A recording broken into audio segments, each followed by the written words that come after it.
Okay, guys, we are live. So for those listening at home, welcome to the Dungeon Musings YouTube channel. My name is Kevin Madison, and I will be your friendly dungeon master this evening. This evening, we are continuing on with our ongoing campaign, playing Paizo Publishing's Pathfinder 2nd Edition. Bit of a tongue twister there. Set in Greg Gillespie's very cool Barrowmaze complete setting. And with me this evening are the stars of the Barrowmaze campaign. I'll go left to right the way I've got you guys here. First up is Arlen.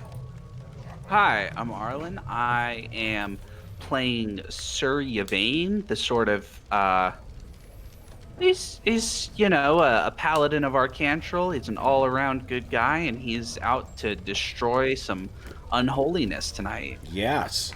Next up is Jed. Hey everybody, I'm playing Roan Scar's Horse, a half-orc sorcerer with a very shady past, and he is less enthusiastic about destroying some evil, but he will definitely do his best. Nice. And last but not least is John. Hello everyone, I'm John. I'm playing Droop, the half-orc druid, soon to be half-barbarian, who is very thrilled in destroying some evil that killed his dog. So. Yes. Okay. Where we last left our heroes, I think it's been a little while since we've seen Roan again. And Roan has, I was thinking about this today in Wick. I didn't get a chance to message you about it, but I do have an idea for what's been going on with Roan related to his backstory. That's part of the reason why he's still been in Helix, but kind of out of the picture. But we'll talk about that on Discord. And in any event, I think Roan will be returning back into the Brazen Strumpet. We do expect that Steve, who plays Werbin, the Storm Druid, the Dwarven Storm Druid, he'll be showing up tonight as well. But for now, who wants to do a quick? I think both of you guys, John and Arlen, you guys were both there last session for Wednesday session with what was going on. The recap of the last Friday night session, which was pretty crazy. Who wants to tell us what happened on Wednesday? I'll give it a good shot, and then Sir Yvain can fill in what I missed. Sure. Yeah, well, we were sort of half and half, so why don't you do your half and I'll do my half. Okay. So basically, we picked up after the climactic battle of Black Knight and smashing the ram's head on the evil tree. Yep. And after deciding whether or not we're going to chase the Black Knight or not, we aired towards Caution and headed back to town to lick our wounds, check on the town, and pretty much gather some support to come back and finish the job. Yeah. Duke was thinking about tracking the guy down, but the snow wasn't going to have that happen. We made it back to town, went to the church, and discovered that it was the leader of the church, right? It was one of the acolytes, Gamdar. We suspect him of being the Black Knight, and Sir Yvain stayed the night there to watch over the group, and I went back to the inn to sulk and see if I can gather some support for the next day. And this was your adversary, right? Yes. Mm-hmm. The hated Black Knight. So that's basically Droop's recollection of the particular time. And Sir Yvain, do you have anything to add to that? Well, I'll just kind of reiterate that it was a shock for everybody, especially for the other acolyte Sulla and for Brother Otar. And one of the pieces of evidence that we found was the mark itself, the mark of Orcus underneath Gamdar's bed and aligned with Brother Otar's bed, and we had been concerned that something was harming his health, so it seems like that might have been doing precisely that. Yeah. I'm trying to think. I don't think there's anything else. Oh, and then we sort of gathered up. Sir Yvain basically slept until noon because he spent the whole night awake, and then we kind of gathered up a group to go out, and then said, well, we actually need to wait and do it the next day, so we're going to spend another night in town and then head out into the Blackened Forest to go after the Split Pine. Yeah. Okay. Yeah, that's. I think that brings us up to the current date. I think the only thing I'll add is that the apparent betrayal of Gamdar, the acolyte of Saint Yig, seems to have hit the Sela and Brother Othar quite hard. Both of them seemed particularly out of sorts after after it became apparent that there was that giant unholy mark carved into the floor of Gamdar's room. So then, I think what we're going to do is we're going to what you guys had done because of how late Sir Yvain had slept in. You guys elected to not go out today with a bunch of the woodsmen and lumberjacks, basically, to try and chop down that tree. They were going to go with you. They were all devout followers of Saint Yig. And the reason being you didn't start today is because it's 2.5 hours or 3 hours to get out there, and it'll be the same to get back, plus the time working out there. You certainly didn't want to be coming back in the dark. Yep. So I think that where we left things was the three, I think the two of you, and you were also talking to Soralev and to Raven. So Soralev and Raven are going to be, maybe what, for the purpose of today, what you've done, Sir Yvain, is you've had a conversation with Raven, and you've convinced Raven and Soralev to watch the shrine while you guys are out of town. I think that's totally appropriate. Yeah, given how you've been, how protective you had been of them potentially coming back. And Wick, remind me, Roan has met Sir Yvain, right? Yes, he has. Okay, great. And Druk. Oh, and you have met Druk. Okay, great. Oh, yeah, right, because it's a two. Right. We came in at the time. Do we want to do like a roll to see what history we have with him? Yeah, sure. What we've been doing, Wick, is making use of these great tables in the Low Fantasy Gaming to add some backstory between the characters. What's that good? I think the last I remembered that I was having my Bat Familiar scout out that cabin, but Oh yes, that's right. Yeah, and this is for those listening at home. That's what we're making use of, just to give credit where credit's due. Wick, why don't you give me a D20 roll, please?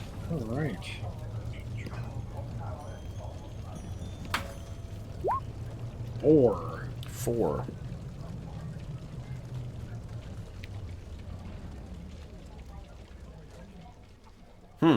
Bounty hunters that work together to take down Madam something or other and her sidekick. Because I mean, Druk works as a bounty hunter anyway. So who do you think that was? Do you think it was just someone passing through Ironguard Mott, or? Because I know like Roan has a backstory that brought him here in the first place. Why am I putting that up? I'm sure I'll make use of this again. What do you think? What do you think the person is that you brought down? Oh, for me? Or Either of you guys. Either of you guys can kick out ideas. Well, it could have been anybody of too much importance since we're low-level henchmen. Perhaps a rival smuggler. Yeah, maybe. Yeah. I gave Druk a tip on somebody that I didn't like. Yep. Maybe it was somebody tied to the Shadow Hand or something. That'd be cool. Yeah, sure. You managed to rat out someone who with links to the Shadow Hands, and that's sort of where you guys. But just before you guys got hired on to make your way back to Helix this winter. Great. So Roan, you come in from what you've been doing. This is the first day you've been back in the Brazen Strumpet for a couple of probably a couple of days at least, and you see, as when you left before, like things are still quite active. Like there's you can tell when things at this time of year you can tell when things are kind of being planned because you see normally. You wait out the winter. Nothing interesting happens in Helix during the wintertime, which is why you went elsewhere at the start of the season. But right now you can see there are four people you've met before. Soralev, Druk, Sir Yvain, and Werbin, Silverstone, are sitting around all kind of hatching a... oh no, Werbin wasn't there. It was Raven. One guy who I think you did not know? Raven? I don't think you did. I think Raven was... Yeah. We sort of retroactively said... Yeah, we said he was sort of tagging along with your group when you guys came in, but we didn't... Maybe you... Well, actually, he knows Druk as well, so maybe it's someone you know, we just haven't met on screen. It's Chekhov and Khan. You know? You guys have met, just not on screen. So you walk in, and you can see that there is, you know, some of your colleagues are all around the table and seemingly in, you know, preparing something or planning something at least. So, Sir Yvain, I think maybe you've just finished requesting that Raven and Sorlev watch Brother Othar and Sela. So they get up and they walk off and they pass you as you're going by and they, you know, kind of nod towards you. And I think Raven is probably says, you know, where have you been? And then Sorlev's like, come on, like, all right. And they head out. So you join the rest of the party, or... Okay. So let's pick it up from there. So Roan comes walking over, and Roan's been gone for a couple of days now. Last thing you know, you guys were searching for information for trying to, like, find how to recognize the markings that secret cultists might leave for each other. So there's been some doings transpiring since then. Sir Yvain, you want to pick it up from there? You see the big, tall, lean half-orc, sorcerer walk in the door. Yeah, Roan, how are you? I'm cold, but that's probably going to stay this way for at least a couple more months. Probably going to stay this way. Be indoors. Mind if I join? Of course. We are preparing for an expedition tomorrow, if you'd like to join us on that as well. Well, that sounds more interesting than Helix, so...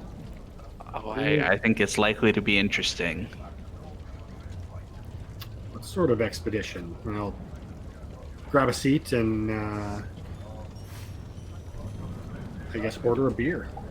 Okay. Tacy is on right now, and she... Oh, good. Actually, no, you know what? It won't be Tacy. It'll be Murda. So the... this surly half-elven woman comes over, and she's... Oh, you couldn't go for a bath? And then boom, plunks down the drink. And both of you are near empty at this point, too, but she makes no effort to try and ask you if you need another. If you want it, you're going to have to ask for it. No. That's just Murda. Nah. Okay. Nah. She sachets away and goes back to whatever it was she was doing behind the bar. And, sorry, carry on, guys. You got your beer? Druk will lean over and say, so Roan, did your bat lead you on a wild goose chase when you were gone those couple days? Yeah, I didn't learn anything of import. We kind of found out what the source of the problem while you were away. Do tell. Look over at Sir Yvain, because I'm still not sure how much I'm supposed to tell people.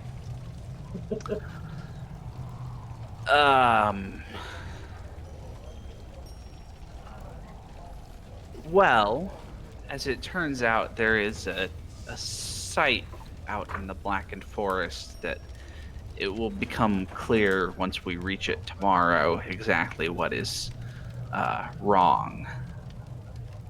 And looking at the map on my Roll20 screen, I see one giant dead tree, so maybe that's where we're going. Oh, hold up.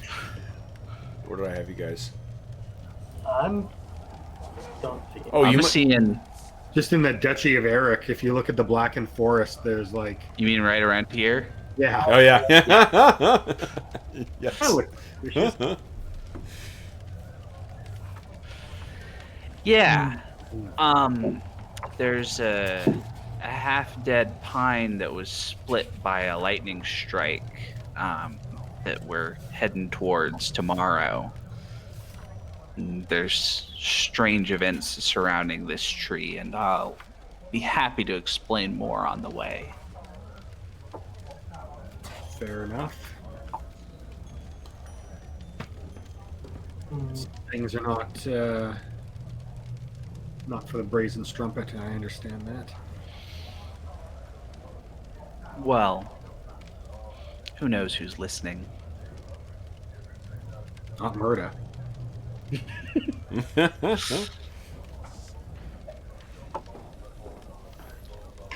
Oh, Yeah, Duke says he's looking forward to burning that tree to the ground, or what's left of it. okay. Do you have any questions, Ron, or are you happy to? Does that satisfy your? Their. They don't seem too forthcoming in here, so I figure that Sir Yvain is pretty upstanding in what he filled me in on previously. He just doesn't like to do it in the common room, so I'm sure I will get what I need. Anything that you need me to bring along besides maybe a coat? A coat and whatever preparations you feel are necessary for the potential for combat. I'm a sorcerer, my friend. I'm always ready for combat. Well, that's good. As long as you can keep it away from me. Okay. Anything else happen in this scene, guys? Or do we transition to the next? So not necessarily this scene, but before bed, I'm going to do another round of lay on hands on me and heal myself back up to full like I marked. Yep. And then I was wondering if this kind of afternoon, we sort of skipped over the afternoon, but I was going to have Karg Barrowgut take a look at my shield and try to get it back in For good sure. condition. Yep. So Karg and Gurn, I think it's Gurn. It was his cousin, his as yet unnamed Gurn. Look at that. Memory like sometimes I get it right. Memory like a dice roll, to be honest. I think what happens before that though is that Sella actually comes into the brazen strumpet, and kind of she first looks at Ballo and starts making her way over towards that as if she was going to ask him something, and then she looks over and sees the lot of you sitting there, and then she makes eye contact with you, Sir Yvain, and kind of makes gestures for you to come over. Of course, I can do that. Okay, so once you get over, she says, "Good afternoon, Sir Yvain. And she kind of looks around the room furtively, and she says, Brother Othar would like to have a word with you before you know." Yep, I understand. And she says, "Very well, bring who you will. The Brother Othar wishes to discuss your task." Yes. So she says, "I'll see you at your convenience," and turns and she kind of waves at Ballo, turns and at Tacey, and ignores Murda, and heads out the door. So unless there's anything you want to do in the brazen strumpet, I think we can cut over to you arriving at the Shrine of Saint Yeg. Would you want to bring everyone with you as well? Yes, I'm gonna tell Druk to come with me and offer to Roan that if he'd like to come and get some more information about what we're doing, that he's welcome to come along. Well, thank you. I will join you. So the three of you make your way over to the Shrine of Saint Yeg, and as you get over there, you can see stalking around outside are the two very similar looking Raven and Sorlov, who are kind of chatting with each other, and they see you coming. And Raven says, "Oh, he found you. They were looking for you." To you, Sir Yvain. Who was looking for me? The Brother Gregor? I think that's his name. Brother Othar? Otter? What's his name? Yes, I was found. Ah, okay. Well, he wants to talk to you inside. That's very good. So he and Sorlov go back to talking about whatever it was they were talking about. and the three of you file in. You get in, and you can see, at the sound of the door opening, Sella comes out from where you guys were before, in the kind of in the kitchen area, and she says, "Over here, brother Sir Yvain." Mm-hmm. So she gestures, and you guys, you can see Brother Othar comes out of the kitchen as well too, and looks at you guys and says, "Oh, you found more, Roan. It is good to see you again." Sounds like the circumstances could be better, but good to see you as well. Indeed, I take it that Sir Yvain has informed you of the developments, and Sella kind of interjects, kind of angrily, "The betrayal." And Not he says, quite. Brother Otar, it's probably best if we lay down the groundwork here. Roan, Druk, and Werbin and I were given a message to go into the Blackened Forest to a place called the Split Pine, which it turns out is a shrine to Orcus. While Let's we just were pause. there, Pause for one moment here. I just want to remind Wick of something. yeah, Remember, because this is like from last year, Roan was slipped a note that told him that Barwood and Greg were agents of the Shadowhands. Yes. That's what led to that whole kerfuffle that on the day that Sir Albus died. Just remember, you have no earthly idea who slipped you that note. I just want to remind you, the player, of that, because it's been a long time since that. So anyway, Yeah. I'm sorry, carry on. Of course. So this tree seems to be a shrine to Orcus, and it included a skull grown into the tree and a stone altar that had seen a number of sacrifices. We laid an ambush for whoever was coming, who came at midnight, and it was a black armored knight with a mace in the shape of Orcus's own weapon, leading a boy. The boy was killed, and the black armored knight was driven off. When we returned to Helix, we found a troubling sign in Gamdar's room, and we believe that he is the servant of Orcus. We're going back to the Split Pine, this tree, to destroy whatever remains of Orcus's energies there. That doesn't indeed sound like good work to do.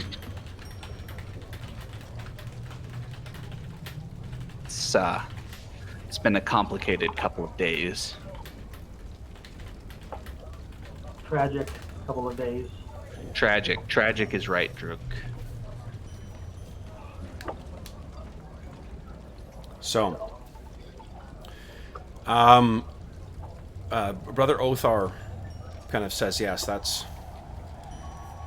that is where we bring. That's what brings us to your proposal." Now, Sir Yvain, you had mentioned, you had proposed traveling to the tree and destroying physically the shrine and the tree itself, but I fear that that may not be sufficient to satisfy to break that dark connection. Physical manifestation is but the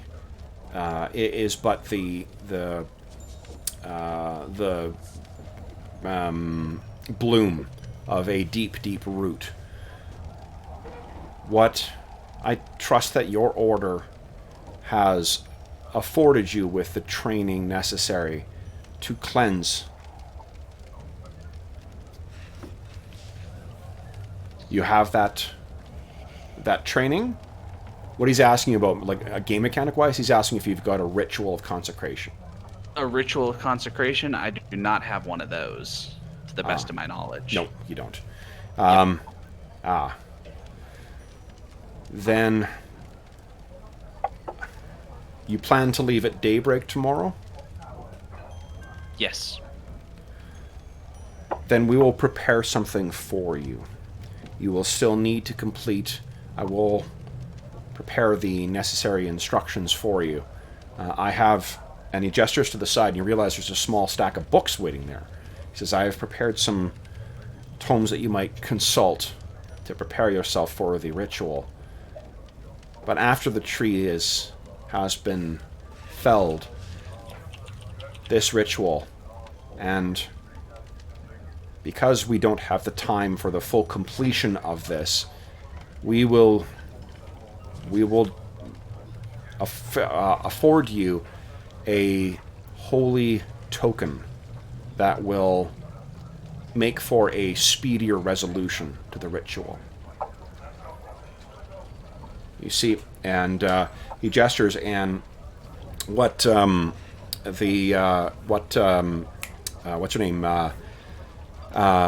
Sella is holding up is this kind of like, it's a filigreed, it's a wooden box lacquered with like gold filigree all over the outside, and she holds it up very gingerly, and he says, this is one of the holy relics that we brought when we traveled here. A small portion of Saint Yig's great power. And he gestures, and she opens it up, and you see within there is a tooth. She says this is a tooth taken from the skull of Saint Yig himself. Now this is an extraordinarily important artifact for us. However, the use of this relic, this should, with the ritual I will prepare for you, this should be sufficient to shatter whatever connection that the black goat may have to that region.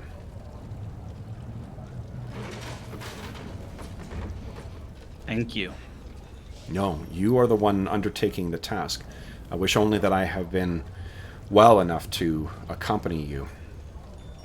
I have found 4 men who will accompany you as well. Excellent. And we now as well have the assistance of Roan.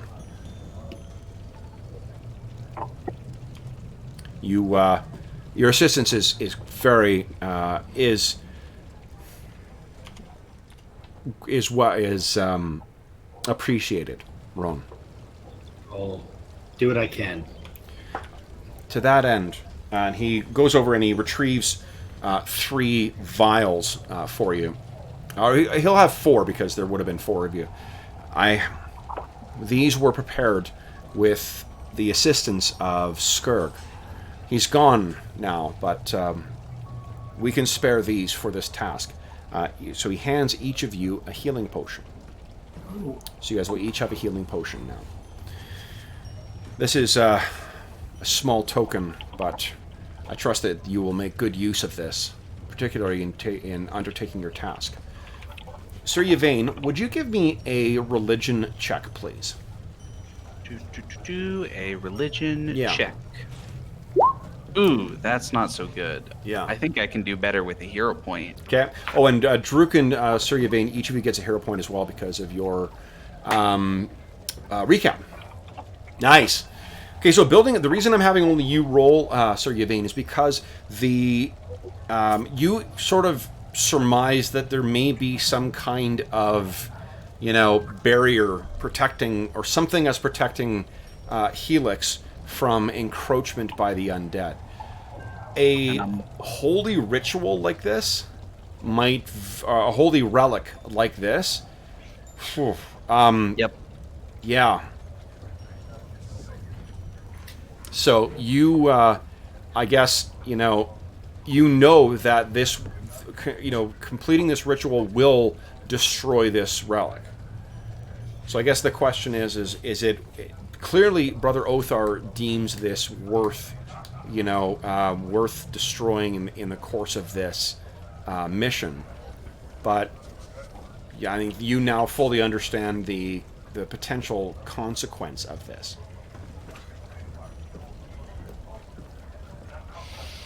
Mm-hmm. Yes, I'm feeling the weight of exactly what we're talking about. Yeah. I'm glad I'm not a paladin. So, what Brother Othar says otherwise, he'll answer any questions that you have with respect to the particulars of the ritual. I imagine you've got some of that, but we're not going to roleplay through that. Yeah. That's just the equivalent of technobabble. So, do any of you, any of the rest of you, have any questions for Sela or for Brother Othar? No, Druk is getting focused on his task. Okay. How about Roan? What's he thinking? So, he's less excited to help now that he's heard Orcus's name bandied out about a bunch, but yeah, Okay. could be walking past that really sketchy barrow mound. Yes. That's true. Okay, now, well, Rowan, you're trained. You are trained in religion as well, right? Sorry, me? Yes. I believe so. Yeah, I think as from your bloodline, I think that's one of your. Yeah, why don't you give me a religion check as well? Is he a divine casting sorcerer? Yes. That is so cool. Okay. So, I mean, what you gather without having to talk to your colleagues is that this is a small fragment of the no doubt the physical remains of Saint Yeg before he apotheosed. I'm not sure if that's a verb or not. Underwent apotheosis. I mean, this is a incredibly valuable and important relic. And if what I think you're able to pick up as well too, that this is likely going to be destroyed in the course of this ritual. So, what are you guys, or what happens for the rest of the day, guys? You meet with Karg, and Karg he'll repair that for you. And I don't think it'll cost you anything for that. Let's make a roll for good old Karg. Karg is a master smith, after all. Yep, no problem. So your shield is restored to full. Anything else happened before we cut to the next morning, guys? Probably just going to get some more like cold weather gear because I think Roan's been relatively sticking close to Helix and indoors, and multiple layers of shoddy summer clothing have not been cutting it. No. Jeez. Druk would be probably just walking around the outskirts of Helix and just trying to, focus himself with nature. Well, let's do this. So mechanically, we know that Druk has had a substantial change in his focus in the last day. Well, let's talk about that. Like, what is it that we see? What does he go through to see the transition from having a connection with like a primal connection with a living animal into being and imbuing that stuff? What happens? So basically what happens is he's half orc, so he's already got that bestial nature already that he's kind of shifted onto animals and let that embody his connection. Yep. So when he lost that with his dog, it's like the threads just went wild trying to reconnect to something, and it focused on his inner beast. So he's trying to reconcile that with what he knows about nature and not to be overridden by it because it's a fierce instinct. Okay. So he's using the wilds to center himself. And can I suggest something? You can tell me this. So here's what we see. Is after this talking over, Druk's been quite quiet in a lot of these scenes. And the only time he has really interacted, it seems, has been when he's been a little forceful. And the reason is he's been there's this boiling rage at the loss of Hair Dog that has just been, sitting. So we see him, when you guys are spreading out, Sir Yvain was walking away with a stack of books. Roan says he's going to be heading over to the Emporium to see if he can get some at Turgan's Trade Goods. Try and get some stuff. You just sort of like, I'll see you back in there. And you make your way outside of town, and like by the time you get to the edge of town, you're kind of in a run because you're just trying to, it's one of those things where you just feel like you need to be, active. You go racing out and then off of the road through the sparse snow that's on some of the through the in one of the fields into a copse of trees not far outside of town. It may be even like 2 kilometers by the time you finally reach this. As you're running in your scimitar, that's what you've got, right? Scimitar or falchion? Yeah, the scimitar. Scimitar is out, and you start like whacking away at trees, and your fury is beginning to overtake you. You've I'm not sure how much you fought that kind of bestial side that you mentioned, but you're just hitting away at these trees, trying, and you can feel the impact is working its way all the way up your arm to the point where it's numb. And the next thing you know, you've dropped it all together and you're pounding against this tree and just hammering this thing. And the next thing you know, as this rage overtakes you, is your hands have transformed. You've embodied Hair Dog and you're just and slashing away at this thing. Your hands having become these primal weapons. Yeah. Kind of what I had in mind. Yeah, you're screaming at the top of your lungs. The bark of this tree has been completely carved away until finally, the time passes, your hands return to normal, and the pain of hammering your bare fists against it is sort of brings you back and brings you down. And when you finally collapse and hit the ground, it looks as if some titanic beast has come and vented its fury on the side of this tree. So you're standing there, panting, sweating, falling to your knees, your shoulders slumped, and you find yourself having pulled whatever primal connection that you had back in on yourself in pain and fury and in loss. That work? That works well. Okay. So he's going to feel a little guilty about hurting that tree. Yeah, I was wondering, does he do anything? Does he do anything about that? If I can heal it, I will, but... it's probably going to be scarred. Yeah, I'll let you do that. That's fine. Your primal... I mean, the amount of times you guys are going to be spending healing spells on trees is probably quite limited. So, yeah, you can... What does it look like as you sort of, restore the balance that you unleash there? Well, he's going to be a bit of shame because he always fought that side of himself and tried to be more civilized in ways he could. So his typical summoning the healing spell, it just brings the fog from under the copse of trees, and the green lights flicker, and then all the splinters from the tree start floating back up and fitting back in like a poor facsimile of what the tree was, and it blends it together, but they're still jagged marks. Love it. The bark is healed enough that it won't kill the tree. Yeah. He apologizes and walks away after he picks up his sword. Okay, love it. Okay, so then Sir Yvain hits the books, and you've now got what you think is necessary for what Brother Othar is going to be providing you is effectively like a scroll, basically a prayer on a scroll, and then you will be trying to invoke that. And obviously, you guys follow different faiths, but it's going to be, both of your faiths are aligned against Orcus. Anything else happen in the evening, guys, or are you having a more quiet evening, getting ready for tomorrow? After that, Droop's drinking. Oh, Droop's drinking. Okay, so he is tying one on. What about Roan? Roan is having a moderate drink, mainly just to get a bit of a buzz on to just calm his nerves. Okay. Okay, so you got a bit of a buzz. What about Sir Yvain? Just water for me tonight. Okay. So then you guys have a relatively, uneventful evening. And then morning comes, so we'll pick up again with the scene at... so I'm trying to find a token for the people who are going to be accompanying you. Where are they here? Let's use... Troglodytes. No, wait.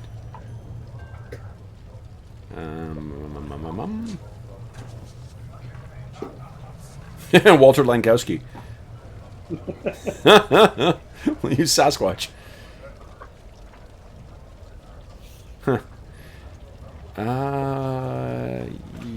Yeah. think that guy will be fine. Okay, so let's move over to the woods, guys. There we go. I think it's this map here is what I want. Let's see. Yes. Now, what would have been wise is if I had grabbed your... Oh, no, wrong one.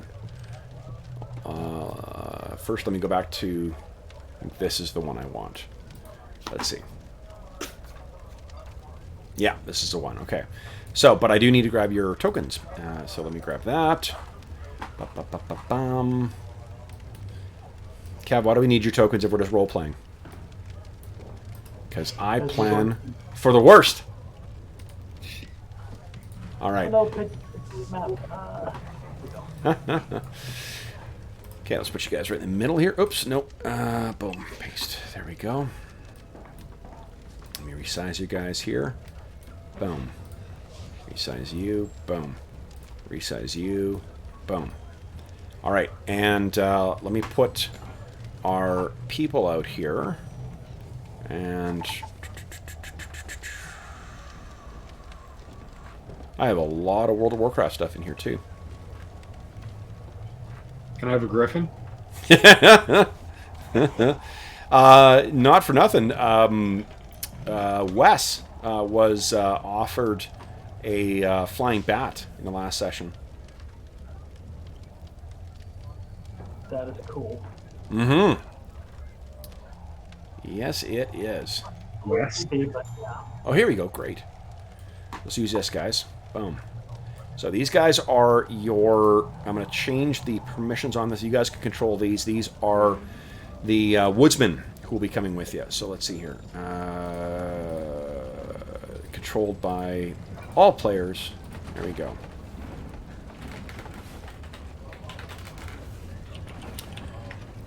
See, it changes there. Okay. Now, let's talk a bit about travel. So, because you're traveling over land, it is going to involve a fortitude save at some point, but not until you actually reach the destination. So, I've just put them in the middle here. Now, you guys can see that, right? I didn't... I thought I turned off dynamic lighting. Okay, great. Okay, so this is going to be like a kind of an abstraction of where you guys have been traveling. So each square is 5 feet. Go ahead and position yourselves where you think you're, what the marching order, knowing that you're making your way through this snowy, wilderness, how you're going to position yourselves. And let me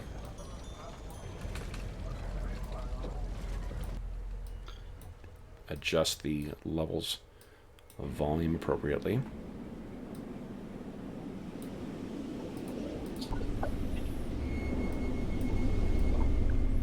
I think Druk will take up the back just so that Rowan doesn't get ambushed by anything. Oh, thank you. Also, I'm not particularly outdoorsy, so I'm happy to trot in the path of all of these woodsmen. Okay. I'm particularly outdoorsy, but we kind of know the path there, so.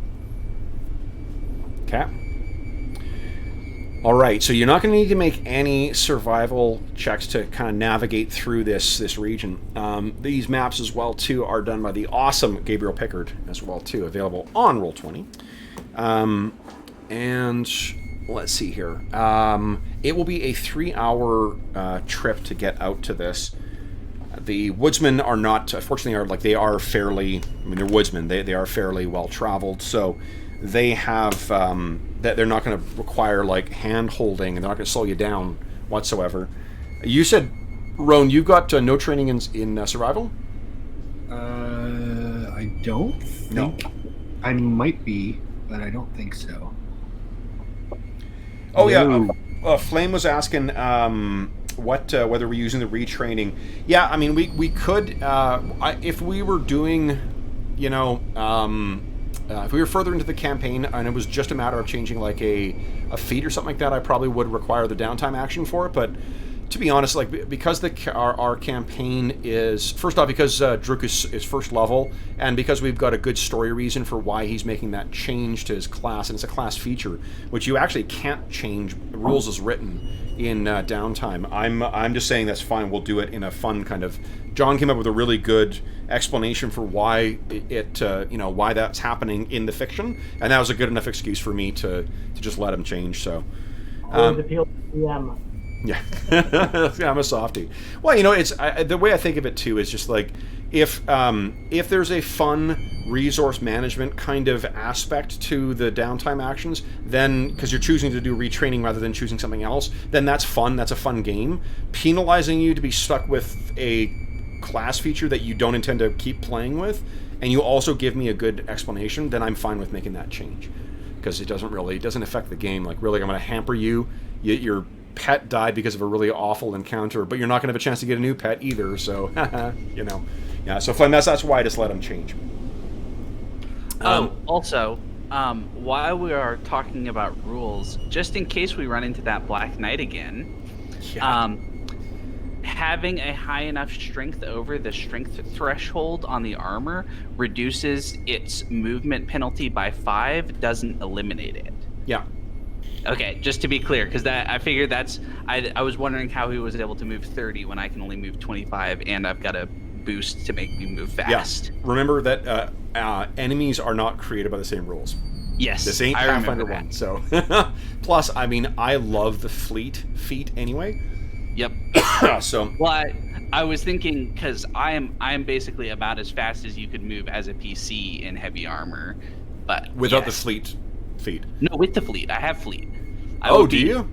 Yeah, I'm 25 regular plus 5 for fleet minus 5 for for my heavy armor. Yeah. Because high strength reduces the penalty from minus 10 to minus 5. Yeah. But yes, I'm pretty fast. Yeah. Okay, so then what I wanted to, the reason I mentioned the exploration mode is because let's talk about what you are doing for your what do you call it? And I think so. Roan is in winter clothing now. Is Drook in winter clothing? No, he's not. He's not. Okay, so Roan, your winter clothing. I can't remember what the cost was for it, but it's 2. The what do you call it? The what do you call it? The encumbrance or the weight or the bulk. Bulk, thank you, is 2. Which is why Druk is not having any. Ah, got it. Okay, so then Roan is going to be okay for the for fatigue, or at least he's not going to take damage from the cold. Well, actually, no, you still will make the fatigue check. You won't make you won't take damage from cold if you're slowed down, though. You're just not able to take actions in the exploration mode. So let's talk about what you guys can do for this phase. We don't need someone to navigate, so you don't need to worry about that. Looking at the got my DM screen the wrong thing here. They are putting out a what do you call it? Expert game master screen as well too. They're going to put another one with the game mastery guide. They're canvassing as to what they're going to include on, like what optional rules to include on it. So that's pretty interesting.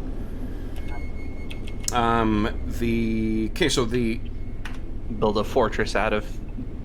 Yeah, really, I'm building a little fort for myself. Exactly. Yeah, I know. Roll your dice by dropping it down a chute in front of the players. Yeah. Still, the best one is the Star Trek Adventures DM screen is like an old record, album, full album size. It's fucking amazing. It's really hard cardboard too. Anyway, exploration mode is page 479 of the core rulebook. You've got some specific things that you'll be moving at half speed, and I'm assuming you guys are moving at half speed because you're not just blindly running out into the woods, which is why it's taking you this long to reach this shattered pine. Avoid notice, defend, hustle, which you can't hustle because you can only do that for a short period of time.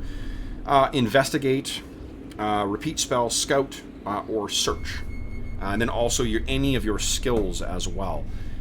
Because it's 3 hours, I don't think you could keep casting a spell for that length of time. So, like detect magic or something like that would not be viable. But what are you guys thinking? What are you guys thinking of using for what will your characters be doing? Well, Druk is going to be just like staring at his hands and exercising them, just like because they're still sore from the day before. Yeah. And he kind of half understands what he did and how he did it, but other than that, he's going to be looking around to make sure nothing's coming at him, and because he remembered Rowan's comment about keeping things away from him. Okay. Okay. That's basically what he's going to be doing.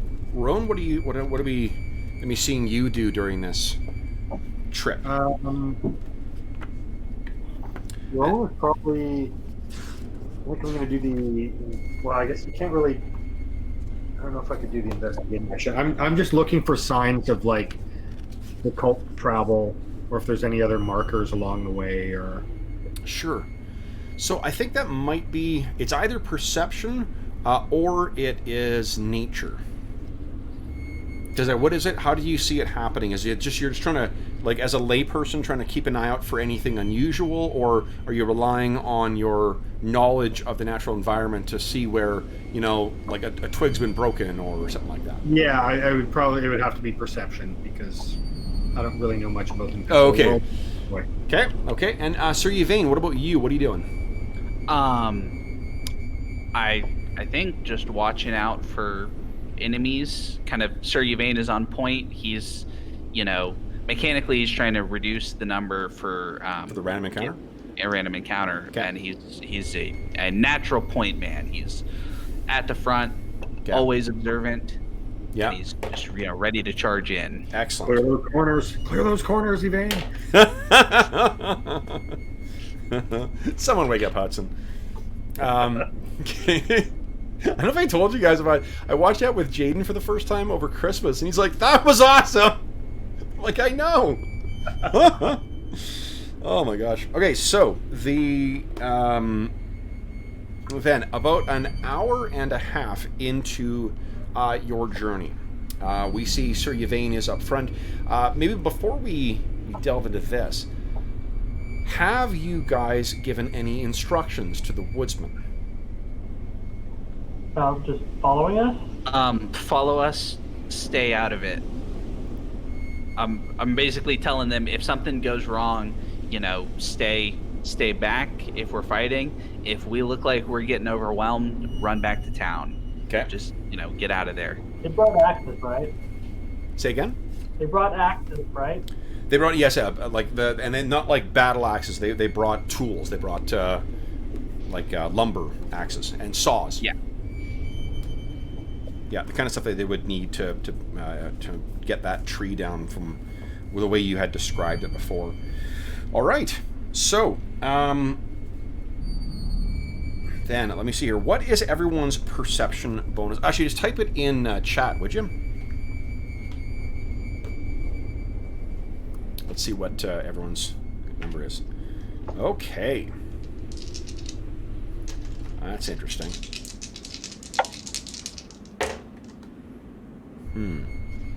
Okay. So then, what? This is about maybe 2 hours into your journey. You guys are making your way along. Around you are, tons of bare trees. Most of these trees are coniferous in here, or rather deciduous trees. So they're just the bare skeletons twisting and empty or silhouetted as like jagged blackened limbs reaching up above you and perhaps out towards you, with the odd coniferous tree poking up, adding a little bit of color to the otherwise white landscape and blackened bark stretching out in every direction. The wind along this path in particular, because it seems to be the path of least resistance, is howling. Not, like a gale force, but enough to chill you, to cause you to, pull your cloaks in further. And though you've traveled this path before, this place looks completely different in the light of day. And as has been the case, you know what? Snow fell yesterday. Why don't I think John, you are our resident druid. Give me a D12 roll. Let's see what the weather is today. I really miss my calling as a meteorologist, because the weather in my role-playing games are no end of fascination, or offer no end of fascination for me. Well, just like Oregon. 10! Oh, I think that's wetter than before, wasn't it? Yep. Isn't that what you rolled last time? Yeah. Similar but wetter. So you guys are walking through snow. Snowflakes that melt quickly. Yeah, so there's a fresh layer of snow. So I mean, if it appears as if no one has walked this path before you. So Yvain, you are keen-eyed up front and searching side to side. Roan, you are looking for any sign of unusual markings or occult markings. What is your occultism bonus again? Not good? I think it's the same as my nature. What about religion? What is your religion bonus? Religion bonus is 5. 5. Occultism is 0. Okay. So it's a good thing that he's a sorcerer because he doesn't know how he got these powers. Yeah. Jeez. You're level 3. Hold on. What is your wisdom bonus? 0. Oh, there you go. Well, what about your intelligence? I missed some boosts that I was supposed to get. I don't know. I think Sorcerers are all charisma. I don't think so. Do you have an 18 in something? yeah, he's got an 18 in charisma. Yeah, then that should have all. You need that. You need all your boosts in order to get to 18. So, interesting. Okay, so he's making his way along, and I'm just asking you to be good at the stuff that you're not great at. I'm sure it's all the awesome things. So you're making your way along, and I think what happens. Let me make a random roll here. All right. Sir Yvain, you are making your way along, at the lead. What's going through your mind as you're tromping your way, as you can feel yourself getting ever closer to that shattered pine? I think I'm feeling a sense of almost the resistance of this thing, the kind of evil that it represents. I can tell that it's going to fight us before this is over. Yeah. Okay. So, yeah, you're trotting along. You guys are keeping a pretty tight formation there. And that's when you, out of the corner of your eye, you spot it. Something is moving in the trees. Something has leapt from one tree to another. You stop and you look up, and what you can see, one second here.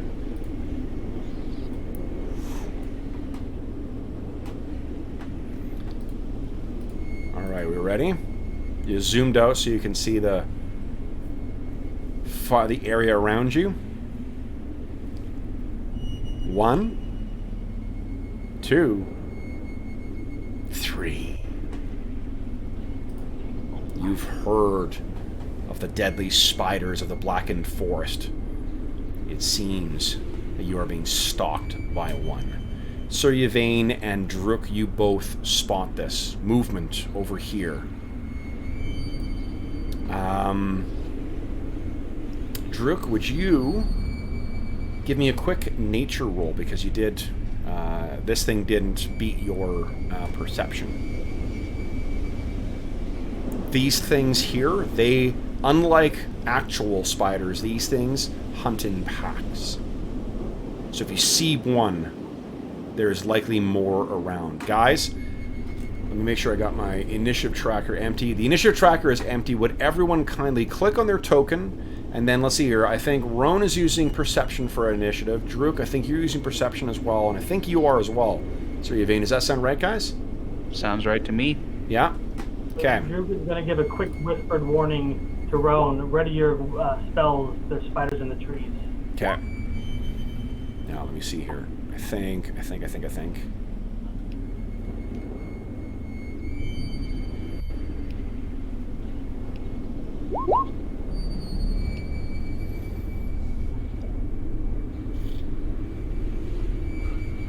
Yeah, I was probably like chatting up a storm about Tacey to one of the woodsmen.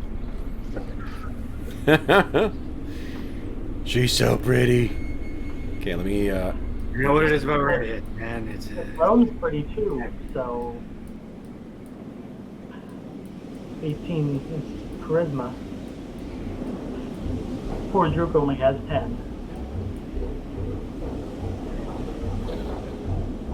Okay.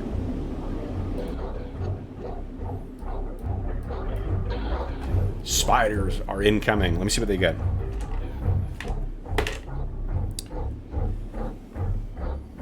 Okay. You approve, John? Yeah. Okay, let me see here. It's discordant and unsettling. All right, and they got a 16. Okay, so this is descending. Boom. All right. So you guys can right now. Roan has not spotted them, so someone will need to take an action to point them out to Roan if they want to. But first up, 3 actions is Sir Yvain. What are you doing? Sir Yvain is going to 1, 2, 3, 4. Wait, is this difficult terrain if I move away from the path? Yes. Okay. So that's 2 nights of snowfall now. So. Yep. Okay. Then I'm just going to. I'm gonna Hold on. Can you travel through the trees? I can't. Because they can. So you're right. That's a good point. I'm going to stride to move here so that I've got it between me and the woodsmen, all of them. Okay. And then I'm going to prepare an action to strike if it comes in range. Specifically if one of the spiders comes in range. If something else comes in range, I'm not going to hit him. Okay. Perfect. Then Druid, what are you doing? Very similar to what your Yvain is doing. I'm going to use a manipulate action to draw out my longbow, Okay. knock an arrow, prepare an action to shoot the first one that comes in clear sight. Okay. So when you say clear sight, do you mean one with partial cover or with lesser cover, or do you mean one with... Right now, this one's got greater cover because of the trees in the way. It's going to have a +4 for cover bonus. It like shows up in any of these squares here he would consider shooting at. Okay. Like that kind of cover. Okay. Now remember, if these things, so just to refresh sort of how stealth works, if you're not spending an action seeking, these things may be able to sneak right up on you, and you're not going to have that opportunity to do that interrupt, guys. Just as an FYI, for mechanics-wise. I think when one attacks, we'll see it. What's that? I think when one attacks, we'll see it. Okay. All right, then... oh, shit, Roan, you got 10. All right, so next up is the spider. Or is it spiders? I see the one in the far up there. Okay. So this first one... Let's see here. What's the move? Ooh, interesting. So 1, 2, 3, 4, 5. 1, 2, 3, 4, 5. And then... Ooh. So let's see here. Sir Yvain, what is your AC right now? My AC is 21. Okay, so I'm giving you guys the choice of my starting dice now because I keep rolling this green one, but it's turned on you. You have the green one, the red one, or the purple one. What am I starting with? Purple. Yeah. Purple? You got I'm it. going to say purple. Okay. So Peter Purple, here we go. I'm sorry, and what was your AC? 21. 21, nice. I just rolled a 17 with the purple one. Maybe stop doing that. So 17 plus, yeah, so that definitely hits. This web goes, spits out from its abdomen, winnows through the trees, even with the partial cover that you've got from him firing through the woods. So let's see here. You are immobilized and stuck to the ground until you escape. So let me put a little web on you. What do I do to escape? Or Escape? I mean, that's on my turn. Yeah, it's on your turn. Take a look. Maybe while you're looking, take a look at the rules for. I'm fairly certain it's either acrobatics or athletics. All right. Yeah. But then spiders do get to move. So let's see here.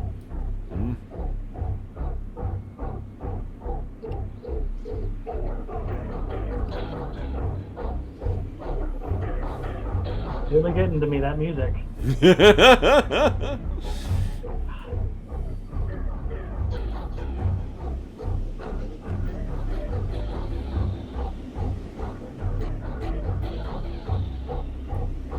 Okay.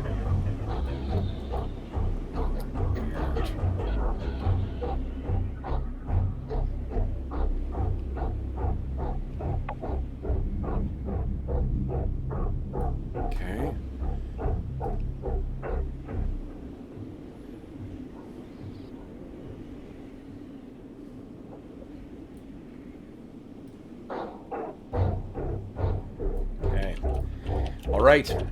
Roan, your turn. What are you doing?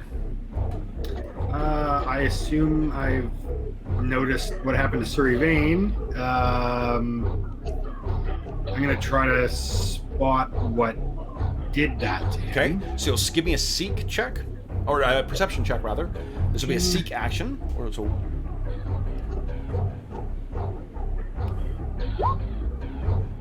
That's actually giving me good enough now. It's not making an effort to hide. However, if there is anything else out there, 12 is not a great roll. Right. Okay. 2 more actions, or you can spend a hero point to re-roll that. Okay, I'm actually going to stride over here. Okay. And I'm going to cast Shield. Nice. What does your shield look like? It probably looks like an untanned hide. Nice. It's like hanging in front of me. Yeah. Okay, cool. All right. So then next up is Sir Yvain. What are you doing? 3 actions, and you are currently entangled or immobilized. Entangled or immobilized. So immobilized, you can't take any action with a move trait.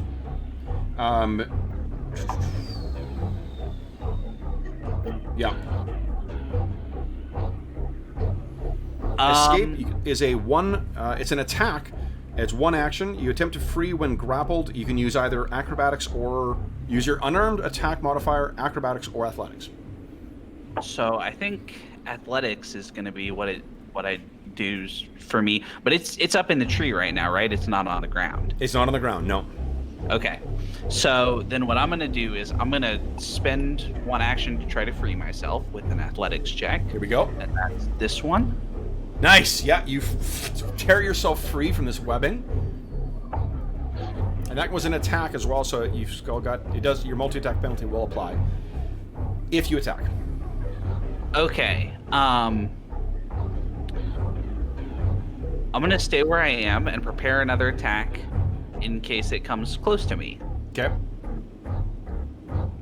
Okay, is you ready again? All right. Yep. Druk, what are you doing? Awesome. So 30 feet, right? Yep. So Druk is gonna take one hand off of his bow and start chanting in the air, and the electricity starts to crackle around his fingers, and then the branches of the tree start to crackle as well, and electric arc jumps right into the spider. Nice. That's what he's doing. Okay, go ahead and click on that. Nice. Okay, so, ooh, good roll. And he gets a basic save against that, right? Yeah, for half damage, I think. Yeah, okay. Fail. Take the 7. Let's see here. What is his... Critically fail. Oh, he's got a pretty decent... unfortunately, he does save. So, but he does take damage anyway, though. Oh, I'm on the wrong surface here. Boom.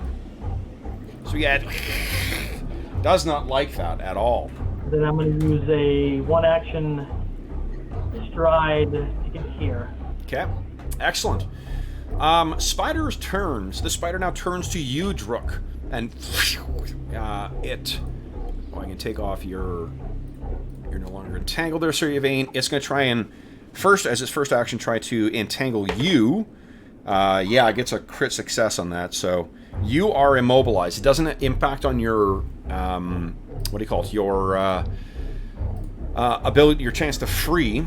It then turns and it whips a web at you again, Sir Yvain. Now it's going its load real quick, isn't it? Let me think here. Roan, did you do anything to it? Nope. No, not yet. Okay, yeah, so it's the lead. Oh, it actually misses. Sir Yvain, you saw that coming this time and hits your shield. And as its last action, what is it going to do? It skitters over here. Okay. Then. Oh, man. Ah! You hear from behind you. One of the guys is coated. One of the workmen is now covered in webs. As is another one. Ah! And you can hear from somewhere out in the woods And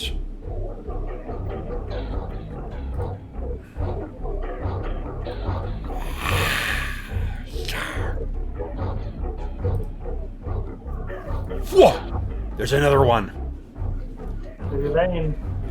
And then you hear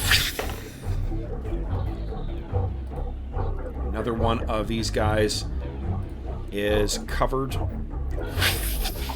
in webbing. And ooh, Roan, give me a or herself. Roan, do you want evens or odds? Odds. Odds. Okay. Ooh, misses. Follow up. Ooh, not good. 2 more come dropping down. Then you. Something is angry. And fuck it. Actually, I'll try a 3rd time. Nope. Does not succeed. And then the other one.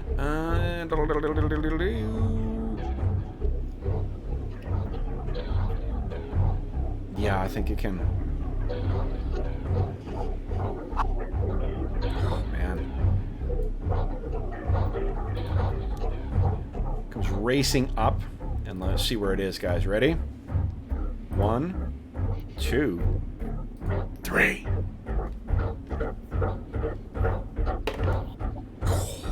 Fortunately, because of the multi-attack penalty, it comes racing up and these giant mandibles try and sink their fangs into this trapped woodsman. He's like, ah! Ah! And it misses. Okay, that is the end of their turn. Roan, you can hear the sound of all the shit going around. These things, incidentally, are about the size... they're about the size of a crouching grown man. Ooh. Yeah. A big spider. I don't like that. No. I don't think I have honestly much that can affect them. Fireworks.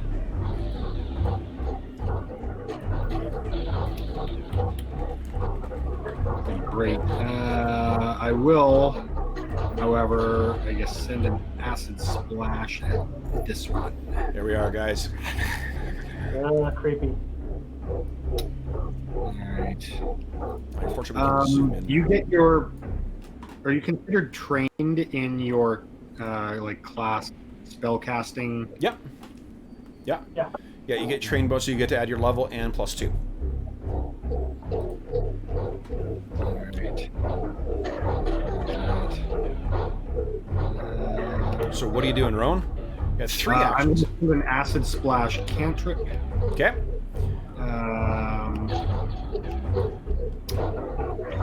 So, get out of here. First time I use that spell. Alright, so it's a spell attack that deals 1d6 plus 1 damage. And which are you attacking? This one right here. Okay.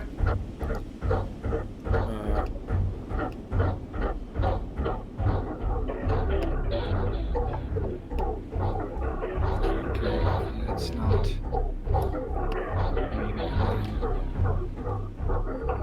How are you setting it up in your character sheet there, Rick? Yeah, I was trying to get it set up in my character. Here, sheet. let me take a look here. What is going on? Where are you? Just, Roan, there you are. Okay. I'll just roll it with the regular dice. Hey, that looks good. Okay. Cantrip. It's your spell attack roll, proficiency, bonus, key modifier. Yeah, that's all set up right. You are divine, so it should be trained. Oops, trained in divine. That is set up correctly. So I hit AC 26 for 4 points of damage. Nice. This is a cantrip, right? Yeah. So it's automatically heightened to a second level spell, so you should get another damage. Yeah, but 2d6 plus what? Did you add your spellcasting modifier? I did not add my spellcasting modifier. No, do you to that cantrip? I can't remember. I just did 1d6 plus 1. 1d6 plus 1, okay. And then when it goes up to, when it's heightened, does it gain another 1d6 plus 1 or just another 1d6? 1d6 plus your spellcasting ability modifier, and the persistent damage increases to 2. Nice, okay. So Oh, the target also takes 1 persistent acid damage. So okay. you would have 2 persistent acid damage, and it would have been +4 instead of +1, so 7 points of damage. Okay, hold on here. Let's do this here. Okay, I'm just gonna see if this is working now. Hey. +9, hit, and then the crit. Okay. And here we go. Yeah, I've been entering my spells, but I don't have them all entered yet. Oh, that's fine. And then is it persistent on a crit, or is it always? It's always persistent 1, but on a crit it increases to 2. Okay, here we go. Let me see if that succeeds. And there's no saving throw, right? No, there wouldn't be because there's an attack roll. Okay. Boom. Oh, hold on. That's not... I entered something wrong here. 1 sec.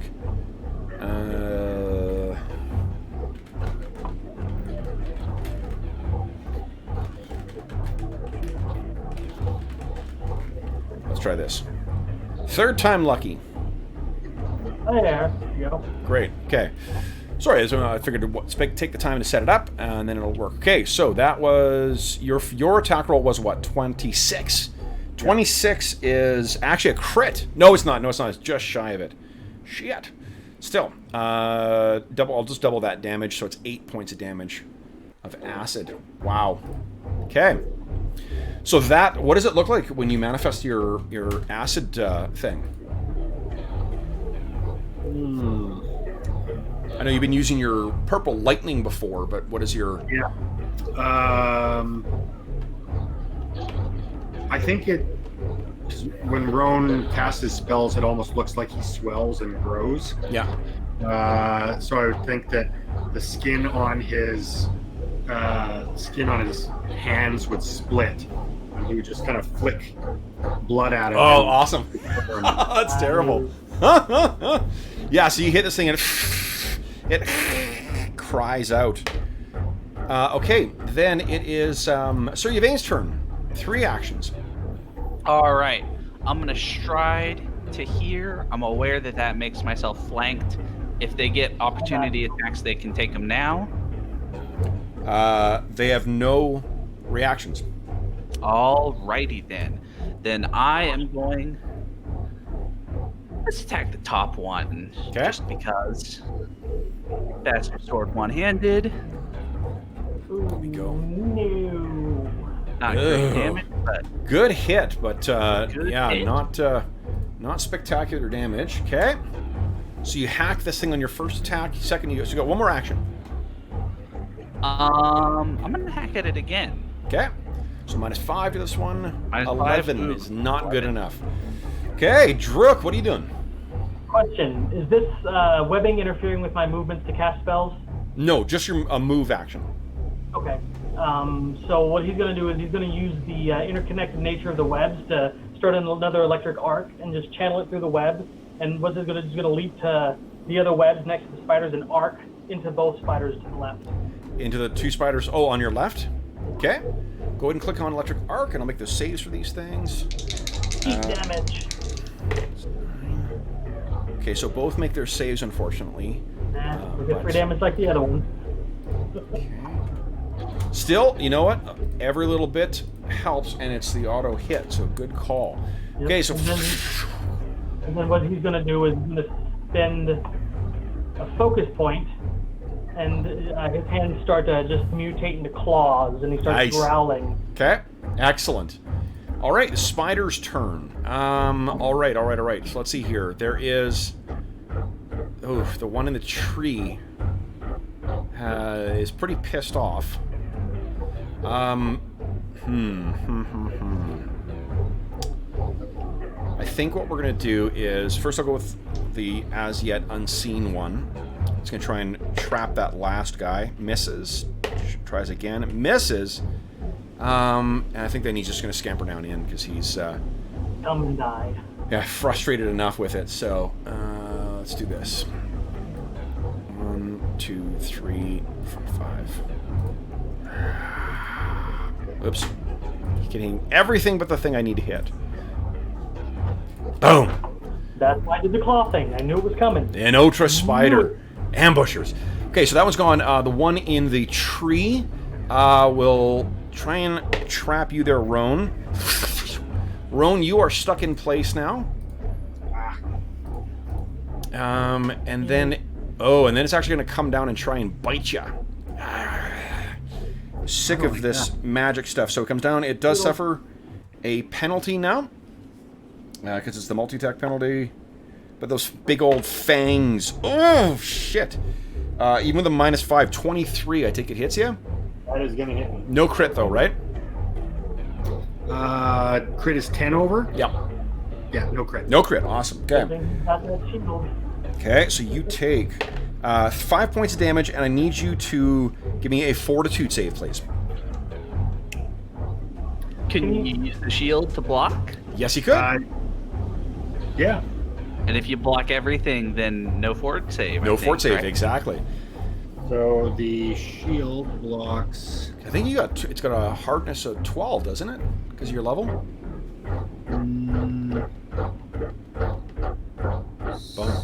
Shield has hardness of 5. No, but it's heightened. Oh, because I'm 3rd level. Yep. It has hardness of 10. 10. Okay, so yeah. You block. And I don't think it's only when it's... Is it when you block, that's when it goes down, guys? I think it's when it's broken. I can't remember if it's when it's exceeded or when it blocks. So I'm pretty sure the way it works with the cantrip is that after you block, you have to re-up it, but it's not gone unless it gets broken. Okay, that makes sense. Yeah, That's what I remember from Bargle using it. Yeah, let's just double check here. But if I use the shield block reaction, the spell ends. And you can't cast it for 10 minutes. And you can't cast it for another 10 minutes. Okay, so it protected you for that. Okay. Yeah. Okay, so yeah, that hide catches that bite, but you take no damage. You do not have to make a save. Okay, now the one next to you on the top there, Sylvain, that you hit, it's gonna try and chomp on you. So its first attack is a 26. I lost audio. You're gonna shield block that? I don't have my shield up. Oh no! Why don't you give me a fort save, please, and why don't you take 3 points of damage? Fort save. Nice. No problem. Okay, and that is actually a crit success against that save. You will not have to make another save against this poison.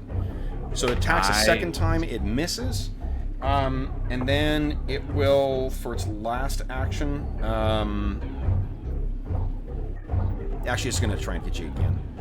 No reason not to. Nope. Okay, so then the one on the bottom, there are several juicy targets that are potentially there. I think it's going to attack one of the... I'm going to random roll here. Sir Yvain, you're going to be 4 and up. Otherwise, it'll start from the top 1, 2 for the other... Guys, I'll roll a d4, actually. D4. So, if I roll a 3 or a 4, it's attacking you, Sir Yvain. Yep, you were the shiny moving thing, so... It gets a flanking bonus, so you're currently flat-footed, unfortunately. Mm-hmm. And... 19. Okay, so that is a 20, so no crit, but it does hit you. You take 7 points of damage. Attacks a second time. No, that's not going to hit. And then a third time. No! Nat 1. Go ahead and give me an attack roll on this thing. Nice. See? This thing chomps down on you, and you spin around, and as it tries to come in a second time, you slash it with your sword. And check us out. Look at its health bar. Boom! Massive hit. All right, Roan, your turn. What are you doing? Can I do a spell while I'm in melee with it, or You can, but because spells have the manipulate trait on them, then they trigger reactions. But remember, not everything has a reaction. And as you've already seen, with Sir Yvain running in front of these things, it did not trigger anything. So at least there's no attacks of opportunity. So then I will do acid splash again. nice. Whew. Boom. All right. So that is going to be sufficient to kill it. What does it look like as Acid Splash destroys this thing? I think it's going to. It'll probably separate its legs from the thorax and then start working on the body. So that was only 2 actions. You still have 1 more. I am going to use an athletics check to try to break free. Okay, go ahead. Tear yourself out of here. In theory, let's see if I wasted those points in strength. Come on.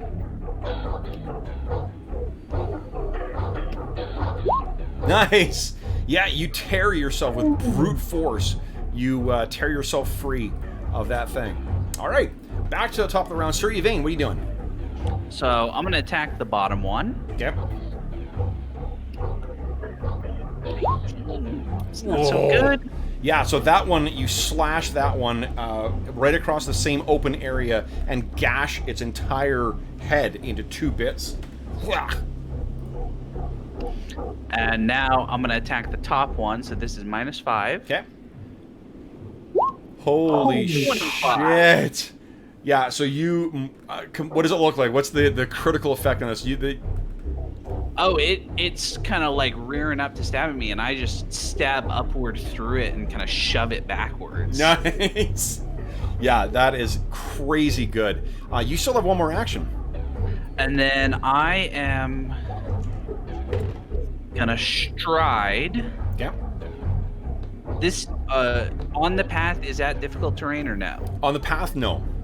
Okay, so 1, 2, 3, 4, 5. Right Okay. there. Excellent. All right, Druk, your turn. What are you doing? Drew, he hasn't learned much difference yet with his new abilities, so he's battle just pounding in his head, his blood's pumping. He's gonna swing those claws at that spider. Okay. Just claw, claw, claw. Go ahead. Okay, so it is finesse and it is agile, so you can use your dex bonus to hit, and you also get only -4 on multi attacks. I got him pre-programmed. Go ahead. Claw 1. Nice. Oh, the attack roll is not great. I saw your damage. I'm gonna spend the point. No, minus, not plus Sure. 1. Minus 1. What is wrong with my keyboard? There we go. There you go. Go ahead and Okay, first reroll. attack again. Oh, shit. Fine, second attack. Okay, second attack is -4. Oh. I programmed it in. So, and then That one would actually be a crit failure. hero point. Hero point, okay. I know I probably shouldn't be doing this, but there we go. Does But not. that's not a not- plus. It's not a -5 on that one. It's factored in. That one's 15. -4, so it's an 11. So Oh, No, no, the it's factored -4 in. is factored into the attack roll. Yeah. That's why it says claw's second attack at the top. oh, That's does what it? Oh, did you set it up that way? Yep. Oh, cool. Good, good. Okay, so unfortunately, that still is a miss. Okay. Okay. Third claw then. Here we go. I don't have the third claw in, so this one will be a -5. Okay. Oh, no. Okay, so unfortunately, they're just not quite good enough. All right, so then it comes to their turn. Now, the consequence of the crit is going to be, first this thing is going to try and web you, Sir Yvain. Got a crit on that, so Sir Yvain is webbed. And you've just annihilated all of its allies, so it is going to leap up into this tree here as its second action, and then is going to start making its way the fuck out of here. 1, 2, 3, 4, 5. It's leaping through the trees. I don't know why I'm making Spider-Man sounds, but that's apparently the sounds it makes. All right, so then Roan, what are you doing?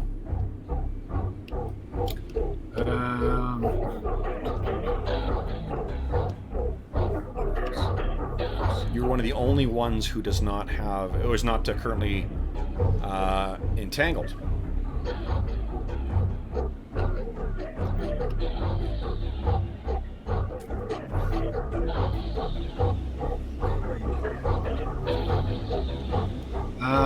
So I'm going to stride there, and I'm going to throw an acid splash at it just to kind of Okay. keeping on its way. Okay. Go ahead.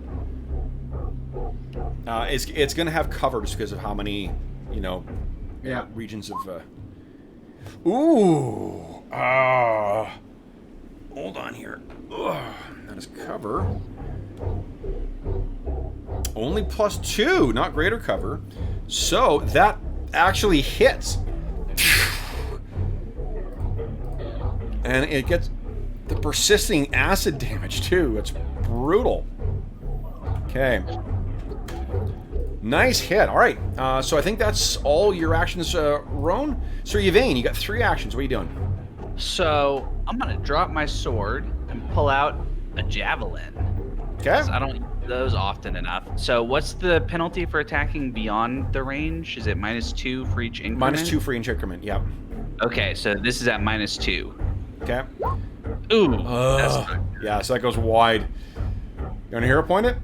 I see you looking. Yes, I do want to hero point it. I want to kill this thing. 17. Ooh, that does hit, and even at -2, that just is just enough. And with 10 points of damage, you skewer this thing out of the sky, and it drops down, still sizzling from Roan's acid splash. His own blood, in fact. Okay, guys. I even have enough actions. I mean, we're dropping out of combat, I assume, but I'm gonna athletics to try to get Try and out tear of the yourself out of there. Amazing. How'd you do? I got a 16. 16 is actually not good enough. Okay, well then I'm gonna do that next turn. Okay. All right. Go retrieve my javelin. So this subsides. Now obviously the woodsmen are a little worked up right now. That's You guys didn't even take damage. Yeah, I was ready. I have my special paladin protect them and whack thing that I was ready to protect them, and then the spiders didn't even attack them. No, it was only attacking you guys. No. Okay. I was hoping that last spider was going to attack Druk, and I was going to get to do my version of an opportunity attack on him. But... I was about to Nova on that thing, but since you took the other 2 out, I was like, yeah, I better save that for later. I guess I'll cut the woodsman free. Okay. Druk's going to use his claws for the next minute just to rip the tangles off of him and Sir Yvain. Okay. So yeah, you guys get them free. What we're going to do is, sorry, Emmy just burst her way in here. She's had her last chemo this week, and her tummy's been a little upset this week. So it's nice. See, it's 9 o'clock right now. Why don't we take our break right now, or it's about 5:02. Let's take our mid-session break right now. I'll go check on her and make sure she doesn't need to go out or anything like that. And then we'll be back, and we'll role play through. These guys are going to need to have their nerve restored. Yeah. Yeah. So cool. We'll be back in 5 minutes. Awesome.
Dice gods are not my friend today.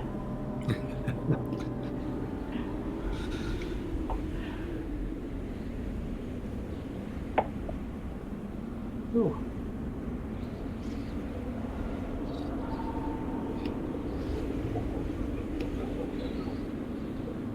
Okay, so what can we get these guys resolved?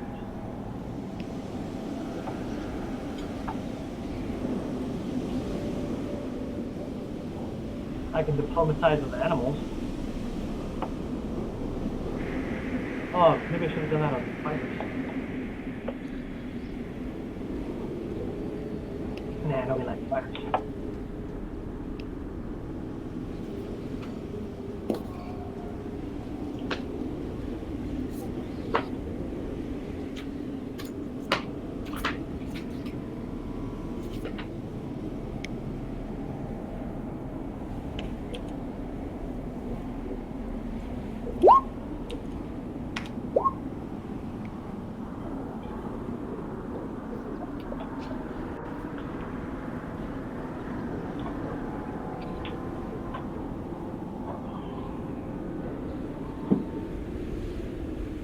This is going to be great. Warbin's going to come in from out of nowhere. Did you see the spiders? He was the spiders. Oh. Druids.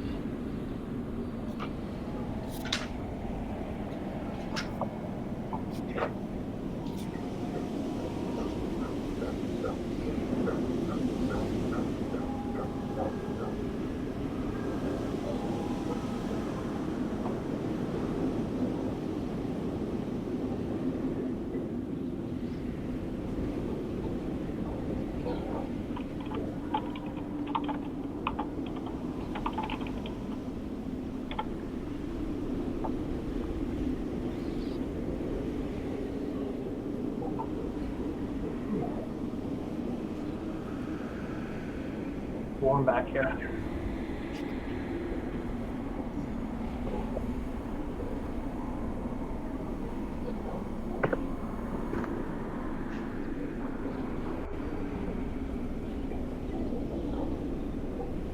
Nibble spot.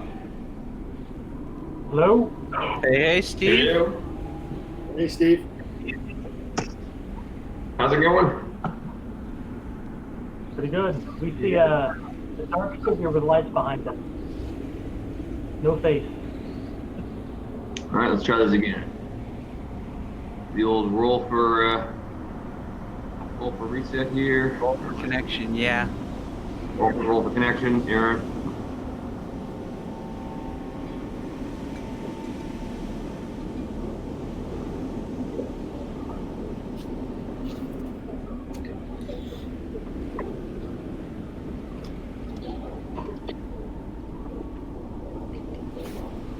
No, okay, roll again.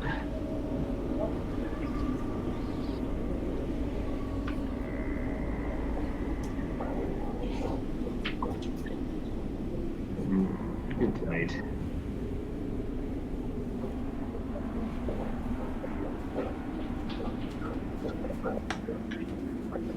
There are some stuff here. I'm gonna log out and back in. All right, start with that, guys.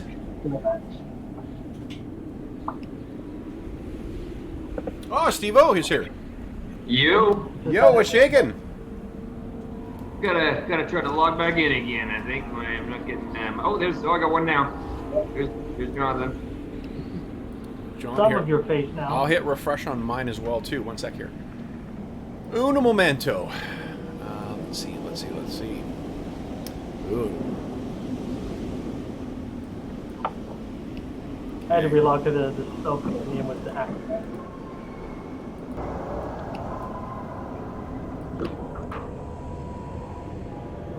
Ooh, and I think I was actually using, hold up, a different track here. Boom, boom, boom, boom, boom. Yeah. Okay. I will hit to reconnect. Let's see how this works. Boom, there's me, there's everybody. Hey, and there's Steve-O. Hey. Oh, Wick, I lost you, though. I'm just refreshing. Oh, okay. Go, Tit. There you go. There we go. Perfect. I got All right. everybody. So, And Steve-O, Flameload in chat says howdy. Who does? Someone in chat says hi, Steve. Oh, yeah.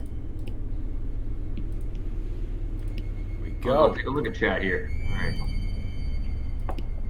Okay.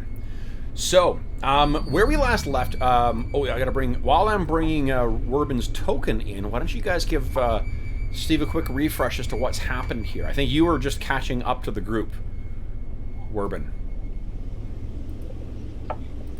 Who wants to tell Werbin what he missed? Drawing it, freaking spiders. Certain death! Boom. Steve-O, do you see yourself? Right here. Ah, there we go. Yes, thank you. You're welcome. All right. Good. That's Flaming Hands territory. It looks like that there has been everyone is sort of pulling, as you come running up Werbin, you can see that everyone is sort of pulling the last bits of like overly large, thick webbing. This white filament is they're kind of pulling the last off of one of the 4 other guys that are here. Those are loggers who are accompanying the Roan, Druk, and Sir Yvain on their way out to that same horrific... Oh, you weren't here for last session. Who wants to give the... Wednesday, yeah. So first off, everyone who was in the was in the combat encounter, everyone gets a hero point. And then, who wants to explain to Steve in a 2-minute kind of summary what has happened and what you guys are going to do? Anyone itching for a hero point is welcome to do that.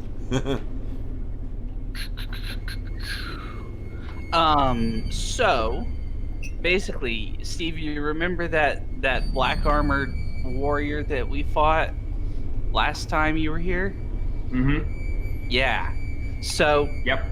obviously we did not kill said black armored warrior, so we decided to retreat to Helix to prepare up.